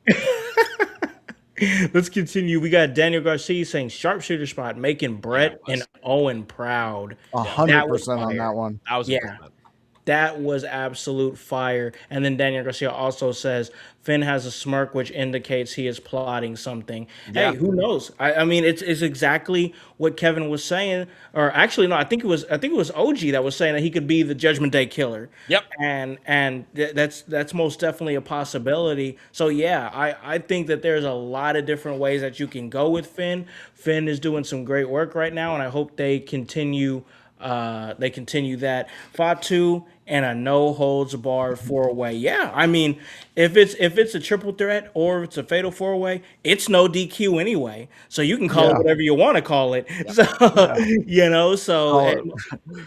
I call it Drew's decision making. Yeah. Fatal 4-Way. Dude, there's no way I would want to be in a fatal 4 with Fatu in there or McIntyre. Fuck that shit. Those two will hurt you. Yeah, like what the hell, man? Hell, shoot. All right. Speaking of hurt, man, I gotta say, I was feeling some hurt. Because last night, before the main event, the crate came out. They opened the crate. And to really not to our surprise, because we've been talking about it in the chat for a couple of days, Danhausen comes out. And me, I was excited as hell.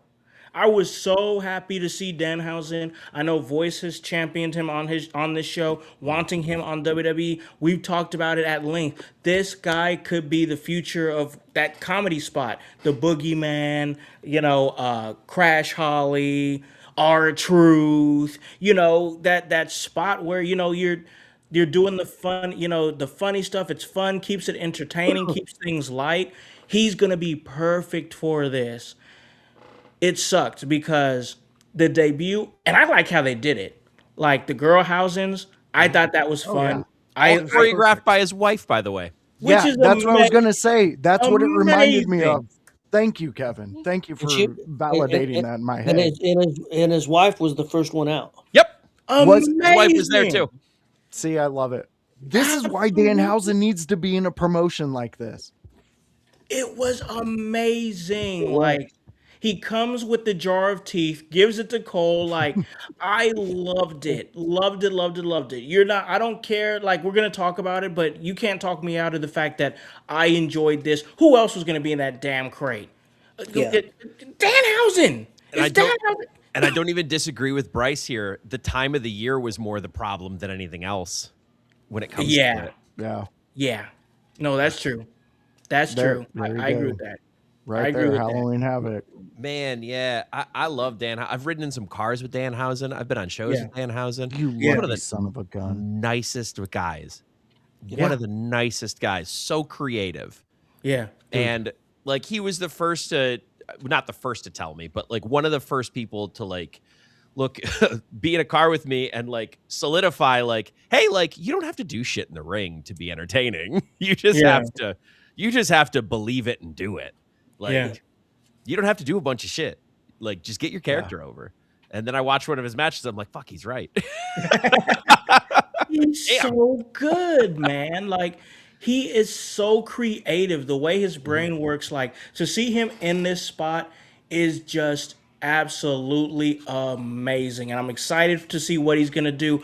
I don't care. Listen, I'm not expecting this guy to have 5-star matches in the Tokyo Dome. Like I don't care about like it would actually hurt him to do that. Exactly. Like I don't care. I don't want to see that from him. I want to see him doing funny shit, pulling the funny side out of some wrestlers that could probably sorely need their personality pulled out of them, and just being a funny entity and being a moment maker. This guy is a moment maker. I hate the fact that he got met with boos. Yeah, like, I hated it. Oh man, like I hate it because like this. You're not going to convince. I don't care. Like they can boo him all they want to. They're not going to convince me that debut was bad or Danhausen is bad or who's this guy? I know exactly who this guy is. Like you see a lot of I looked in the comments. It just like as a fan of Danhausen, as somebody who's been following him for years, it pains me to see people in the comments with the Snoop Dogg who, like bro, when you see what this dude can do. And the way he entertains, I'm telling you, it's gonna be like Nikola Jokic getting drafted during a Taco Bell commercial. You gonna see? I don't know if you're putting expectations pretty high on that one, brother. Bro, he's gonna be good, bro. He's gonna be solid. I'm not arguing against him being entertaining because I think he's gonna be great. I don't remember who said this. It might have been Cornette on a podcast, but or someone else. But he's wrestling Svengoolie. This might be an aged reference at this point, Svengoolie. But he's a caricature that essentially hosted old like TV shows on Saturdays. Yep. And I have not found a better comparison than that. Quite frankly, if I'm going to compare Danhausen to anything, he is supposed to be kooky. He is supposed to be a little lame. He's supposed to be just like the poof of smoke in front of him instead of some big pyro. That's what it's supposed to be. He's not supposed to be some large magician. He's supposed to be a bad magician. That is the charm of Danhausen. And if people don't know who he is, that's fine. Many people come into WWE and don't know who people are. The Machine Guns got a similar reaction when they came in. Because WWE's audience didn't know the Motor City Machine Guns. Yep. And then what happened? They got the Machine Guns over. Mm-hmm. This happens a lot with debuts with people that we know from the independent scene and that we are beloved with, that we have followed the journey of, because that's like 10% of their audience, maybe. Mm-hmm. Sure. We're going to see an adverse reaction at first. We're going to see people call it lame, which is fine. It's fine. Yeah. But the follow-up and what's going to happen with it is huge. And I think the entrance and everything was very Danhausen. I liked the presentation of it. I liked all of that. Again, I feel the time of year hurt more than anything else. Yeah. Because if you were to let this speculation run wild in an April or a May, I don't think you would have had as much backlash. But because we're in Mania season and because people are expecting these returns, because people are expecting something large coming out of that, I don't know if Danhausen was large enough of that so that people didn't feel their expectations get crushed. Yeah. Even though it made the most sense. Because if someone else came out of a box that was passed around for 3 to 4 weeks, why would someone stay in a box for 3 to 4 weeks?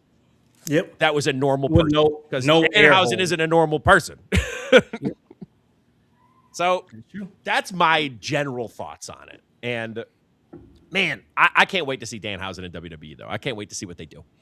Yeah, I'm really excited about the role that he's going to be able to play in WWE. Like, it's going to be something fun, and that's what I'm looking for. Just something fun, something cool, and it is what it is. I think people were, once again, like you said, I think people were disappointed because, I mean, think about it. This time last year, the big swing was John Cena turning heel at Elimination Chamber. This year, it's Danhausen. Like I get that. I understand that. Also, as somebody who's, once again, like pretty much everybody on this panel has seen the work that Danhausen can do, I'm excited because I know that he's going to find his niche. And this is, it's not, once again, I'm not expecting this dude to have banger matches, anything like that, blah, blah, blah, blah, blah. Honestly, it would have really ticked me off if you would have seen this guy on like the WWE NXT page with a group of college athletes and a NXT recruit shirt with no face paint and, oh my gosh, Donovan Danhausen has officially signed a contract with WWE NXT. He's going to be Danhausen. We saw Donovan. Exactly. So I'm like, no. So I'm glad they did it this way. I'm okay with it. Voice, you're a Chicago adjacent guy. You're a Danhausen guy. They booed Danhausen, man. What did you think about the debut, and what did you think about the reaction? Well, I love that Danhausen's finally in the WWE, and I think he's going to win a lot of naysayers over because, like Kevin articulated, he's been in moments with him, when he's just being himself, when he's being Donovan. And, I've watched a lot of his videos, toy reviews, things like that, box openings, because he brings a form of wrestling that I adore and I just fall in love with, like the nerdy girl out of high school gets into college and then the popular guy likes her. I feel that with him. He makes me feel some type of young, innocent love for wrestling. And he's genuine about it. Like, the dude knows wrestling. He loves wrestling. And like I said, there's moments that they could have played better. I mean, why for the Wyatts, we got all these drops and all these little hints and things like that. I mean, I understand where Kevin's coming from, but like anybody else but Danhausen, because he's supposed to be this demon that's coming out to do all these things. It wouldn't make sense. But then you don't put it at the Elimination Chamber, in which there's been so much speculation with Chris Jericho coming back. That's the match he built. That's Jericho's baby. And yes, the timing. It all boils down to the timing. You have to let Danhausen be Danhausen, or it doesn't work. If you try to do anything else, or you try to listen to anybody else outside of Danhausen, it's going to fail. The dude knows what he's doing. Everybody just has to put some trust in him. And you know what? another thing that kind of bugged me with this reveal was the fact that we talked about it, and this is just in our group of friends. And Tony, you were involved with this. The collision card looked decent. It looked appealing, right? Yeah. I think it did. AEW fumbled Danhausen. Anybody can see it. Anything, and then you reveal it on that night, taking away. I mean, don't use him as a weapon for anything. Use him as the guy he is, the entity that he has created. He has people who say what you want about whatever's going on in the world. They collect together to get away from that. So keep that in there. You have to keep Danhausen. Don't worry about this reaction from the Chicago fans, because you fucked that up, because you kept force feeding them everything you thought they would love, and Chicago is not the town to fuck around and find out. You figured that out. Really not. And you give them whatever it is you were going to do. This to me, this whole thing outside the men's Elimination Chamber was built for Chicago. This whole everything that happened in this PLE. I thought Danhausen just it didn't hit with the fans. Yeah, you should have revealed it at the very top if you're going to use Danhausen in that. Yeah, way. it definitely should have came at a different time. I hate it because I think he's dope. Like, just to the people who I've talked to, because there's people that's been in my inbox this morning. Even my own brother was like, "Who the hell is this guy?" Because you got my brother. He's more casual. He's not he's not like us or whatever. So he's like, "Who the hell is this guy?" And I'm trying to tell him, like, give it time. All right. Daniel Garcia, what? There's people online. There's people online saying that this was worse than the Shockmaster, and that's a bunch of bullshit. That's garbage. Those are people who are just trying to get a rise out of people. Dude, Shockmaster is still going to be the worst ever, and it's going to be hard to beat. Yeah. And because like Gobbledygooker doesn't even beat the Shockmaster's debut because Gobbledygooker wasn't trying to be serious. No. Shockmaster was. Yeah, he was trying to be way too serious. It's not even close to Shockmaster. Oh my god. Oh, that's wild. All right, OG, go ahead, man. Danhausen. What are your thoughts on the debut and then the reaction from the Chicago crowd? I got a little different perspective because I knew who Danhausen was, but I hadn't seen a lot of his stuff, so I wasn't a fan. I didn't dislike him, but I wasn't a fan either because I really didn't know that much about him.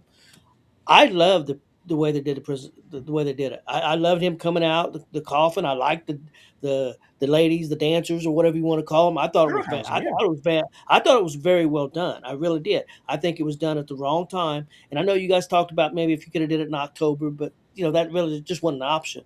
But I think they shouldn't have done it on Elimination Chamber. I think if they would have done it in Indy on Monday night, I think it would have went over better. And honestly, the boos happened. If you go back and watch that, the boos really didn't happen that much until they turned off the lights and came back on in the ring. I think they was expecting something else and they were gone. A promo. So I think they was expecting something else to happen and nothing else happened. That makes sense. Because when he came out to some cheers. He really did. Watch it back. Oh, there was people raising their hands. I think they was waiting for something else to happen and nothing else happened. It's gone, and they're like, "Well, screw this." So, but that's Danhausen. That's totally up his alley. But at the same time, I see where OG's coming from. Yeah. In the sense of, I do. They were expecting more because they didn't know who Danhausen was exactly. and what Danhausen it would all do, and just together. Smoke, because I said the same thing when he poof smoke in front of him. Lights are out. I looked at Annie and said, "He's gone." Yeah. Nope. It's over. Yeah. Yep. There's nothing else. I said it to myself, Kevin. I was like, he's not going to be there when we get back. Yep, he's gone. This is all we're getting. I'm a 62-year-old old fogey, and I enjoyed it. I liked it. I mean, it was something. I don't want my shows to be all entertainment. I don't want my shows to be all wrestling, where you see 35 pile drivers and nobody gets pinned. I want to see a little everything, and I was very entertained with that. I really was. Yeah. Yeah, no, By I, my I dig it. and I'm surprised a little bit that I was entertained, but I'm old and sometimes I get a little feeble, so who knows? I might just be me. Get a little feeble. Oh man, I love it. I'm loving the energy in the chat here. Uh Kev, I know you talked you kind of gave your thoughts, whatever, but is there anything you want to add to as far as like the reaction from the crowd or anything like that? Yeah, the initial reaction, now that OG Tony's bringing it up, I'm remembering my thought process on it of like, oh, okay, he got the cheers, and then it wasn't like muted, but there was like less excitement when he was going to the ring. The only the booze happened at the end. I think they were just expecting more after it, and it just didn't happen. And you know, online reaction, because that's really what we're going off of, is online reaction. And online reaction is whip quick. They don't wait for their second opinions to form. Nope. And they don't wait to look back on things. They didn't get what they wanted. They were wrong. And therefore, this is bad, is generally what the reactions work online. And that's not just true with wrestling. That's true with like everything. Sure. And I think, unfortunately, we're in an age where you build up something like this and you let that speculation run wild. If you do that, there is no winning in the internet age. And the reason I say that is because one of two things will happen when you reveal it. Either A, it's not what you were thinking. Let's say Chris Jericho was the thing people were thinking in the box. That's what they wanted. And it wasn't Chris Jericho. So now it wasn't Chris Jericho, so therefore this is bad. Or it is Chris Jericho, and it was predictable. And there is no winning. Because the internet will run wild, and no matter what, it's lackluster. There is almost no such thing as a build-up to a mystery reveal at this point. Yeah. In the sense that it's either the thing that you wanted, or it's the thing that you didn't want, or it's a thing that you didn't know you wanted. And that's the only winning scenario. Like if the crate opened and it was The Undertaker, I think people would have popped. Then it's like, well, what the fuck are we doing here with Undertaker? What's happening? This is on left field. See, I didn't think there was any. I didn't think anybody was going to come out of the box a person unless it was Danhausen. Yeah, I thought once they opened it wasn't going to be Chris Jericho. Now it could have been a countdown clock, or it could have been it could have been a thing. Something that could have been referencing The Rock. It could have been something like that. But I didn't think there was any person coming out of that box unless it was Danhausen. Yeah. So how people like I said, it's the internet age. But I will say this: I've seen a lot of people on the internet defending Danhausen, and there was a lot of people that did like it too. There's a lot of hate too, but I will say usually it's a lot more hate. So I think Danhausen's going to be okay. I think he's going to be all right. I loved it. I own 6 of gonna that win the man's crowd. shirts. I've watched hours of his videos. My family's tired of seeing Danhausen shit on me. But it's only going to get more. See Danhausen's new shirt? Andy was about to buy it on the couch this morning. That's awesome. That's awesome. It's a good shirt. Oh man, it just like I said, we could sit up here and pick apart, and we kind of did the fan reaction all day. But at the end of the day, for real, congratulations to Danhausen, bro. Yeah. Because like you're gonna get that blimp, buddy. Awesome. I can't wait. I'm we're gonna get to excited, see man. it. I'm excited to see everything this dude's gonna do. I'm sorry, but I just am. So, all right. Let's bring this bad boy home because we have a main event to talk about. That's the men's elimination chamber. Before we ride out of here and ride into the sunset and call this a really great episode. Listen, I thought this match, it was a pretty good match. I mean, that's all I can really say about it. I'm not going to get into the whole diatribe about the countdown clock and blah, blah, blah, because we already went through all that. But I got to say this. Trick Williams was over as hell. I mean, Gave him his own Bobby Roode spinning platform. Man, for real, they hit him with the whole spinning platform. I'm like, oh my gosh, this is fire. This is dope. Just clean as hell, coming out top of the chamber. This dude's got to, and if you notice, I put something in the chat the other day, and Kevin kind of backed it up there that they've decided to switch directions with Trick Williams and put him in a more babyface light. And if you noticed it, I'm sure all you guys did, if you catched his mannerisms last night, it was screaming like, okay, he's doing babyface stuff. He started hitting the whoop that trick, like the stuff that he would not do because he's like, I can't do that because I'm, vibing with the crowd. I'm supposed to be a heel. Now he kind of vibing a little bit with the crowd, and I'm like, all right, they're about to go ahead and see what they could do with him as a babyface, which I don't think is a bad decision. I think it's a smart decision. I think it's the right call. Yeah, I think I for real think it's the right call because like it's hard in this day and age. It's harder to be a babyface because because people like a heel. People love a heel, and then the white meat babyface thing. When you could find a babyface that actually connects the way that Trick Williams is and will continue to connect, I think you got to take that lightning in a bottle and run with it. People want to like him. Let them like him. I thought the match was pretty good. I at the end of the day, when I think about the match itself, I really think about the end. But in the middle, I gotta say, more than anything else, damn it, I feel for LA Knight. Like seriously, serious. I'm not a huge fan of the guy. Blah blah blah. Like, I don't care about none of that. I feel for the guy. I truly do, because like it was like his it felt like his title opportunity, his WrestleMania, it all slipped away with his foot off that turnbuckle. Like, because I was like, oh, Turnbuckle was undefeated all night except by Jessica Carr, like I said. man, you're right. And I was just like, and then he did the best he could to cover it up, stomped him, and then hits him with the big elbow. But I'm like, oh my God, can this guy catch a freaking break? Like, can this guy catch a break? I don't want to see the dude fail, but like it seems like anytime there's an opportunity right there where it's like, hey, you kind of got to be perfect damn near, you know what I'm saying? It just seems like that would, for me, it almost took the air out of everything, because I remember watching it and I was like, fuck. Like, I was like, hey, we don't say at the table, you little asshole. That's what I said, though. I'm not gonna lie. That's what I said. But the craziness at the end, there was such crazy storytelling there at the end. I think a lot of it went over some people's heads. Randy Orton, he didn't hesitate. He hesitated on Cody before. If you remember, he hesitated on Cody and it cost him. No hesitation. Pulled that trigger, put him down for the RKO, cashed in his ticket to the main event of WrestleMania, or the title match against Drew McIntyre at WrestleMania. Boom, boom, boom. And Drew, I got to tell you, I'm enjoying his run. I'm enjoying his run quite a bit, because it's like we've been talking about. He's taking out competitors before they have a chance to get to him.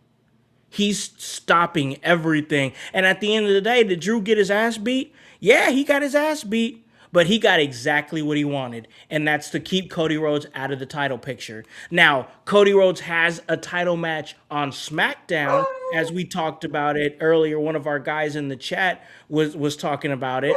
So Cody ultimately has that match. But Drew's whole thing is, I'm stopping you, bro. I'm stopping you at every possible opportunity to get to me, and I like that right there. So Randy, he's up. He's got the main event against Drew. Voice, where you at, man? Elimination Chamber main event. You got Cody. He's on the outside looking in once again, except for this title match on SmackDown. Very last chance, possibly. We could get a fatal four-way. Jacob Fatu still in the mix still. So you got him. Where you at with this chamber match, and where you at with Randy Orton as the winner? Chamber match was great. We're starting to see these guys that we've been championing and wanting to be on the main stage get their flowers. I mean, Trick, like you said, he's over. I mean, the dude barely had to try. And I will credit WWE Creative for letting him be him. If you get him in a face position, he's allowed to be more expressive, a lot to be more of him. I think they figured that out with Carmelo Hayes and how to go approach him up until where he's at now. So there's some credit to be said. I know we discredit Creative a lot and we say some mean things to them. Hope they're not sensitive. But this match was good. I liked it. I enjoyed the storytelling at the end. I mean, Randy Orton is Viper. He's the Viper again. He did not hesitate. He struck when he seen the opportunity, because that window's getting smaller and smaller every Yep. day. Yep. And we've all talked about how we would love to see Randy Orton back in that main title picture, especially for where it is now. It gives us a little freshness. Cody, like you said, it was revealed he's getting a title shot. So SmackDown's interesting then too, because how does Drew get out of this? And Kevin gave his thoughts on what might happen with that, and I'm kind of leaning in that way, because then that gets us more towards the Fatal 4, and that is what we want. At least this household. This household is saying we want a Fatal 4 at Mania, because we haven't had it in a while. That it would be interesting, especially with everybody you have circulating around Drew and trying to take him down. It's just money. So last night, I loved all the entrances, even though they were longer. I get it, but we got to see Javon Evans be happy and be like his own self, and be in that crowd and jump into it. And Trick, we got to see him be that star that we've seen him be. And they should have trimmed some time off of that in retrospect, but in the moment it was a good moment. So Chicago acted like they should have for that moment. So I was happy with it. It leads us to wonder what happens on SmackDown. True. And I think that anytime you're in a situation like that, where you're left with like, what's next? Because Cody is now officially still in the mix. Jacob Fatu still has something coming down the pipeline. That's all leading us to believe that we could find ourselves in a collision course for a Fatal 4-Way. And I think it was Kevin, I think when we were talking in the chat, and I asked, when was the last time the WWE Championship was decided at WrestleMania in a Fatal 4-Way? And I think it was 2000. So WrestleMania in the year 2000. So 26 years. Yeah. That's crazy. It's been a while. It's been a long time. So like, yeah, I think you got Randy Orton, who's just Randy Orton. I mean, we know what we're getting with him.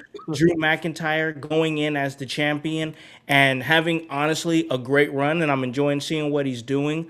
Cody Rhodes still, his growing frustration. And one thing, real quick sidebar, when I was watching the post show, the backstage, I think it might have been Jackie Redmond. She was saying back on the post show, she was saying Cody normally shows love and everything and adulation to the fans on his way out, but he was so dejected that he didn't have any interactions with the fans or anything like that. He just went straight to the back. And I was like, are they planting just little small breadcrumbs leading to that eventual Cody heel turn? Because oh yes, because Cody he's only got one more opportunity that we know of on SmackDown. If he doesn't win on SmackDown, if Drew, finds his way outside of it, what's going to be next for him? He's going to become pretty desperate. But you got all these guys that are doing well and staking their claim to the WWE Championship. A Fatal 4-Way feels like it makes a whole lot of sense. So I'll give it to OG, man. What are you thinking, man? The men's Elimination Chamber match and then the outcome. I really liked it. I thought it was well done. I wanted Randy to win. I kind of figured they was going to go with Cody, so I got a little bit of a surprise there. So I kind of like that. I agree with what he said earlier about Javon, and I really didn't think about that, but I thought it was cool with Javon and Trick being able to spend that time. So it was kind of worth it in a way, even though it went 18 minutes, but then guys getting that moment, because it freshened up the match to have new talent in there. So that's a good point. It really did. So that's a good point. I like that. LA Knight needs to quit doing that move. I mean, I've seen him. I've seen him mess it up 3 times now. Now he's probably done it right 30 times, but I think it sucks for LA Knight because I like LA Knight. I love the Seth Rollins reveal, even though Yeah. a lot of people expected it. But what I did like about it on Friday night, they had a guy come out in a mask. Of course, it was people are going to say a jabroni, but it was a student from a school. And the guy yesterday that came out was from his school also. So I Mhm. like that little Oh, hint. I like That, that. Yeah. so Yeah. I thought that was a good way to do it. Uh, and I think, we didn't get no real big surprises doing that, but I think the big surprise is still yet to come. I think we still don't know who attacked Jacob. We Yeah. don't know who attacked Jay. They're throwing Yeah. hints around that it's Cody. On Friday night, Sammy was accusing Jacob. Jacob was accusing Sammy. Keep So your eyes on Sami Zayn because he's been accusing everybody of everything. Yes, yes, he has. Oh my God. Oh guys, my God. still in the back of my head, I think that, and we'll see. I could be completely wrong, but I just got a feeling maybe at WrestleMania that we're going to end up with the Usos, Roman, and Sammy back together as heels. Mm. Oh, Oh, geez, hold staking on. claims. Because Oh, yeah. if you watch the Usos, the couple of tag team defenses that they had, even though they shook the guy's hands afterwards, they cheated in those matches. If you watch those matches, that they cheated to win. They did everything they could do to win, and you know that. I got to, and it still could be Cody could turn. Who Yeah. knows? Yeah. But I think I think the big surprise is yet to come. I really do. I think so too. And I think like watching that backstage promo between Jacob and Sammy really is making me look at Sammy like, bro, like what are you doing? Are you trying to shift the attention off of you or put it on somebody else? Because like Sammy, his whole thing is he's a virtue signal guy. Like that's his whole thing. Like he's like, I gotta do the right thing and we have to make sure that this and that, and it's cool. I'm not hating on it. I'm just saying that's his character. His moral compass always points north. That is his thing. But what if he finally figured out that like you've got to take some tactics? You're going to be a world champion. That's the one. They've been teasing this forever. Yeah, yeah. Sammy's going to have to figure something out. So all right, Kev, man, main event, Elimination Chamber, the outcome. Randy pulled the trigger, man. There was absolutely no hesitation. Cody's on the outside looking in. He's got one more shot that we know of on Friday on SmackDown. Drew was stopping everything. He's trying to coordinate everything in his way, man. But what are you thinking about everything going on? Orton was the right call, first of all. I think he was a better call than Cody because Cody's better on the chase when he is Cody's better in a position where he doesn't know where his next opportunity is coming from. That's good. I like that. And even just the chase in general is fine for Cody, but Cody's best when he's presented with adversity to try and fight through as opposed to being already in it. Like a golden child. Because he already feels like a golden child being a descendant of Dusty Rhodes and like this prominent superstar and everything like that. Mm-hmm. He kind of he suffers a bit more than other generational wrestlers like an Orton and like a Rock because their fathers and grandfathers weren't as successful. But Dusty was the top of the industry. So Cody feels like a golden child because of it. So when you keep giving him opportunities, it feels worse than when he has to earn opportunities. Mm-hmm. I think this was the right call, though, with Orton winning. It was a better swerve, even if people were kind of half predicting it, too, and seeing the outcome there. Yeah. Because it just wasn't Cody. By venture of it just not being Cody, it was a better call. Getting the Fatal 4-Way, I think, is pretty in the cards at this point. I assume Sammy will be involved in some way, shape, or form. I want the Fatal 4-Way at Mania to be an elimination-style match. I don't want it to be one fall. I want it to be elimination. All these men don't like each other. They all have reason to not like each other. Let's make it elimination. Yep. I don't see why not. I think it's a bigger stage to do an elimination. I also think it fits with the plot points of everything in the sense that Drew would have to eliminate all of his competition in order to keep it that he has caused himself. Yep. Everything is there. So make it an elimination style. Logan Paul was really featured in this match. He was. And I liked how they gave him a lot of pinfalls before eventually having it cost by Seth Rollins. I think that was the right call. To piggyback off of the Trick Williams thing earlier, Trick Williams was pinned by a heel heels don't generally get pinned by other heels unless there's a good goddamn reason. Mm-hmm. So I'm going to say Trick is probably heading to the babyface side at some point soon. I think that's the right call, like we've talked about too. One thing I kind of didn't like, back-to-back interference in a chamber match that's supposed to be closed. Back-to-back. Open for a long time. It was too open. Too Tighten long. up security. So Rollins has more of an out than Drew does, in the sense that Rollins used a smoke screen and then snuck in. He did, yeah. So he used his student to get dragged out by security, which, 20 security to drag out one student is a whole nother argument. Oh, my God. He got the gold star that week. Apparently. That's a whole nother argument of logistics. You could have kept 5 people at the door. You didn't need 10 to drag one. Anyway, at least he has the argument of a smoke screen to have snuck in and then done it.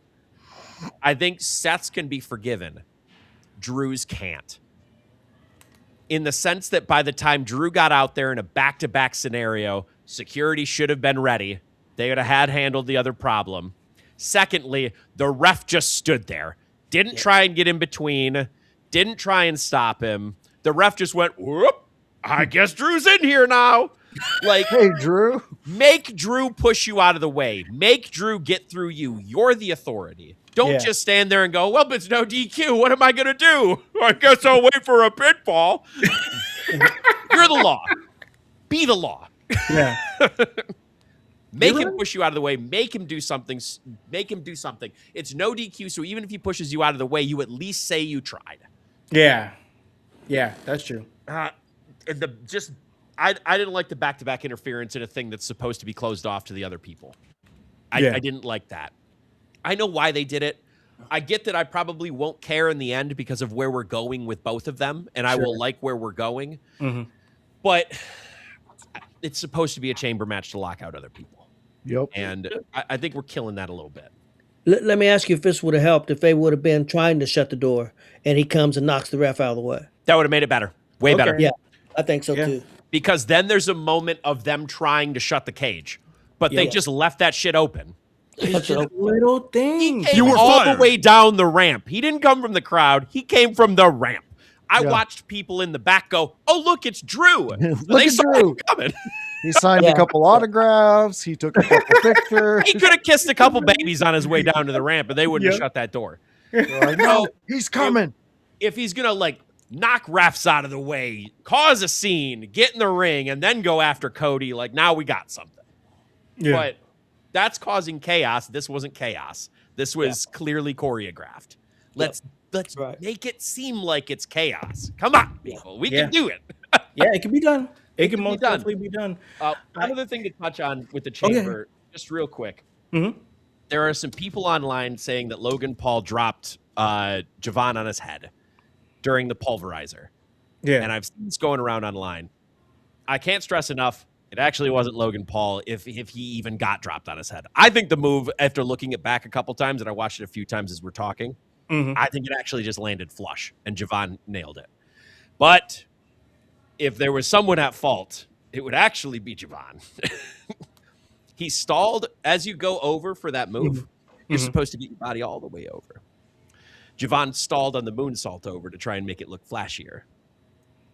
If you stall on the moonsault going over, it is now your fault if you don't land flush.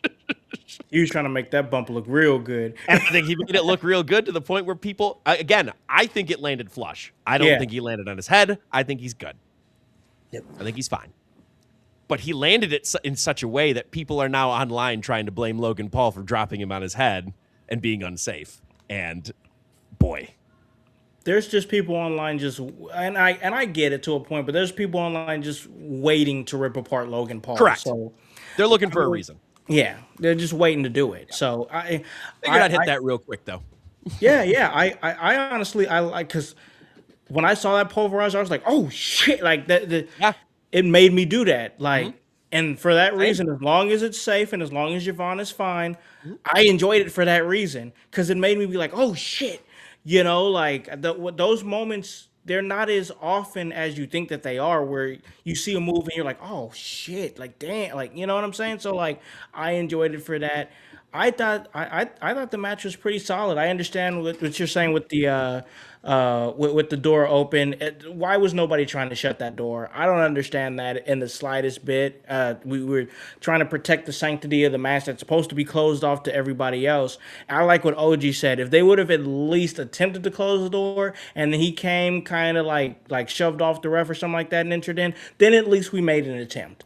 At least we made an attempt, and at the end of the day, that's all we want. You know, we understand the story you're trying to tell, but the logistics should have been a little bit better on that for sure. But all in all, I thought it was a decent show. Honestly, I thought it was kind of mid, to be honest with you. I mean, the wrestling was good. Everything I enjoyed. When I say mid, I mean in a way of just like we got to everything that we needed to get to. It was everything, and so for that reason, I give it and I'll go around the room here. I personally give it a solid 7 out of 10, maybe 7.5 at the highest. Voice, what do you think? I'm gonna give it a 6.5. I enjoyed the wrestling. I enjoyed all that, but just the overall predictability just kind of took me out of this one. Like I said in pre-show, it kind of made me go, "Oh, I wonder what the card on Collision did tonight." And when you're doing that, that's not a good thing. So 6.5. Okay, 6.5. That's fair. OG, what do you got? I really liked it. I give it an 8. An 8. Okay, no, that's more than fair. 8 out of 10. Kev, what do you got? As I went through, I tried to use the Meltzer star system for funsies. So I'm going to go out of 5 stars. Okay, that's fine. That is fine. As I went through most matches, I found myself saying, that's about a 3. That's about a 3.5. That's about a 3. So I'm gonna split the difference on it, and I'm gonna, since we get to go into quarters with Dave Meltzer's star ratings now, I'm gonna give it a 3.25. Okay, 3.25 of a show. I think it was good. I liked all of it. There was nothing that stood out as something that I'm going to go back and rewatch over and over. Sure. But there was nothing that stood out that I would go back and watch to laugh at on a bad wrestling night. Yeah. Yeah. It was enjoyable. I liked the wrestling. We got through. Here we are. That's exactly, like, it was what it was. That's what it really feels like. When I think about it at the end of the day, I'm like, well, what do you think about that? The 2026 Elimination Chamber, it was what it was. You know, like that's all I could think of like that. So, all right. But this right here, this was what it was. This was a really great episode of In Your House, man, with some great guys who know what they're talking about when it comes to wrestling, and I enjoy listening and speaking to them about wrestling each and every week. And because of that, I got to do, once again, my due diligence and give them the floor, plug anything that they want to plug, upcoming appearances, maybe other projects they're working on. I'm going to start with the OG of professional wrestling over here. He does his thing on Gonzo Sports Room, Gonzo Wrestling Room. Tony Gonzalez, man, where can they catch you in everything you're doing? Catch us at Gonzo's Sports Room and also GWR. We are making some changes, a few changes. We're not going to be doing Monday and Friday afternoon shows anymore, but we are. But we got probably be a couple weeks away. But we're going to have 2 new independent wrestling shows that's going to be debuting on our channels. So yeah, you can find us Tuesdays and Wednesdays and Thursdays with our sports shows at 10 p.m. And then, of course, GWR on Monday night at 6:30. And then our Face or Heel Pro Wrestling show at 8 p.m. On Thursdays. And like I said, we're going to have some new shows coming in. I think we're going to have a new podcaster joining the group. So we got some new things coming. And we're going back on the road doing shows. We got a show coming up Saturday in Marion, Indiana, 10th Championship Wrestling. So that's a new promotion. Well, they were around a few years ago, but they're just now coming back. That's going to be in Marion, Indiana. So we're getting back on the road. So I'm excited. Hey, I love to see you guys back on the road doing your thing. I got a chance to do a couple shows with you guys years ago, and always great running into you guys at the shows. So that's awesome, man. Glad to hear you guys are back on the road doing your guys' thing again. And speaking of a guy who does his thing, he does his thing on Tuesdays. And then, of course, he's a great wrestler on his time when he's not on the mic. He causes a lot of chaos. That's the Chaos Goblin. Kevin Calloway, where can they catch you in everything you're doing? You can follow me on Kevin Calloway on Facebook, Calloway Kevin on Instagram. Right now, due to injuries, hiatus from wrestling, but you can always follow some of the stuff that I help agent with over at New Edge Pro. I think Mhm. we have a show. Actually, the next show coming up is going to be during Squared Circle, so I'm not going to be there. But if you are in this area and can't make it to Squared Circle to see us, there's always the alternative of hitting that New Edge Pro show. Mhm. But you should come see us. Hey, check us out, man. We're doing some awesome stuff. Otherwise, don't gotta, there's not a whole lot going on right now, but I will say, just in light of events, I like to use this time to say, if you're feeling like you need to talk to somebody, reach out to somebody. Absolutely. No, yep, that's 100%. And we could be those people too. Like, there's a lot of people that come in these chats here, and I remember one time we had one of our chatters, he had just lost his job or something like that. And he's like, hey, coming in here and chatting with you guys just takes the edge off the fact that, I just lost my job and stuff. So we always appreciate stuff like that. We try to be that for people. So if you need to slide up in my inbox or something, if you're just not feeling it and you need somebody to talk to, I'm here for you. I'm sure the voice got you. Just a bunch of awesome guys on this channel that I appreciate working with, man. And a guy who is always grinding, doing his thing for In Your House. That is, of course, the voice, Josh Joseph. Where can they catch you in everything you're doing? All right, fans. So if you enjoyed what you've seen here, guess what? You can come on over on a Tuesday at 6 p.m. and hang out with me and Kevin Calloway. He's the Chaos Goblin on a Monday. Well, it's a Tuesday night. We talk about Monday things. It's a fun time where me and Kevin break down the things we enjoyed and maybe some things we would have done differently with Monday Night Raw. And we invite all of you to come and join us, just like you did here. It was a fantastic time in the chat. So fans, that is 6 p.m. on a Tuesday night.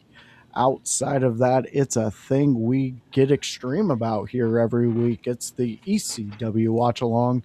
It's a fun time. It's on a Wednesday. It's at 6 p.m. And it, of course, is me and Howse breaking down ECW. And we are Rivalry season. You heard it there. He's right on cue saying it. It's rivalry season, and we are in the midst of it.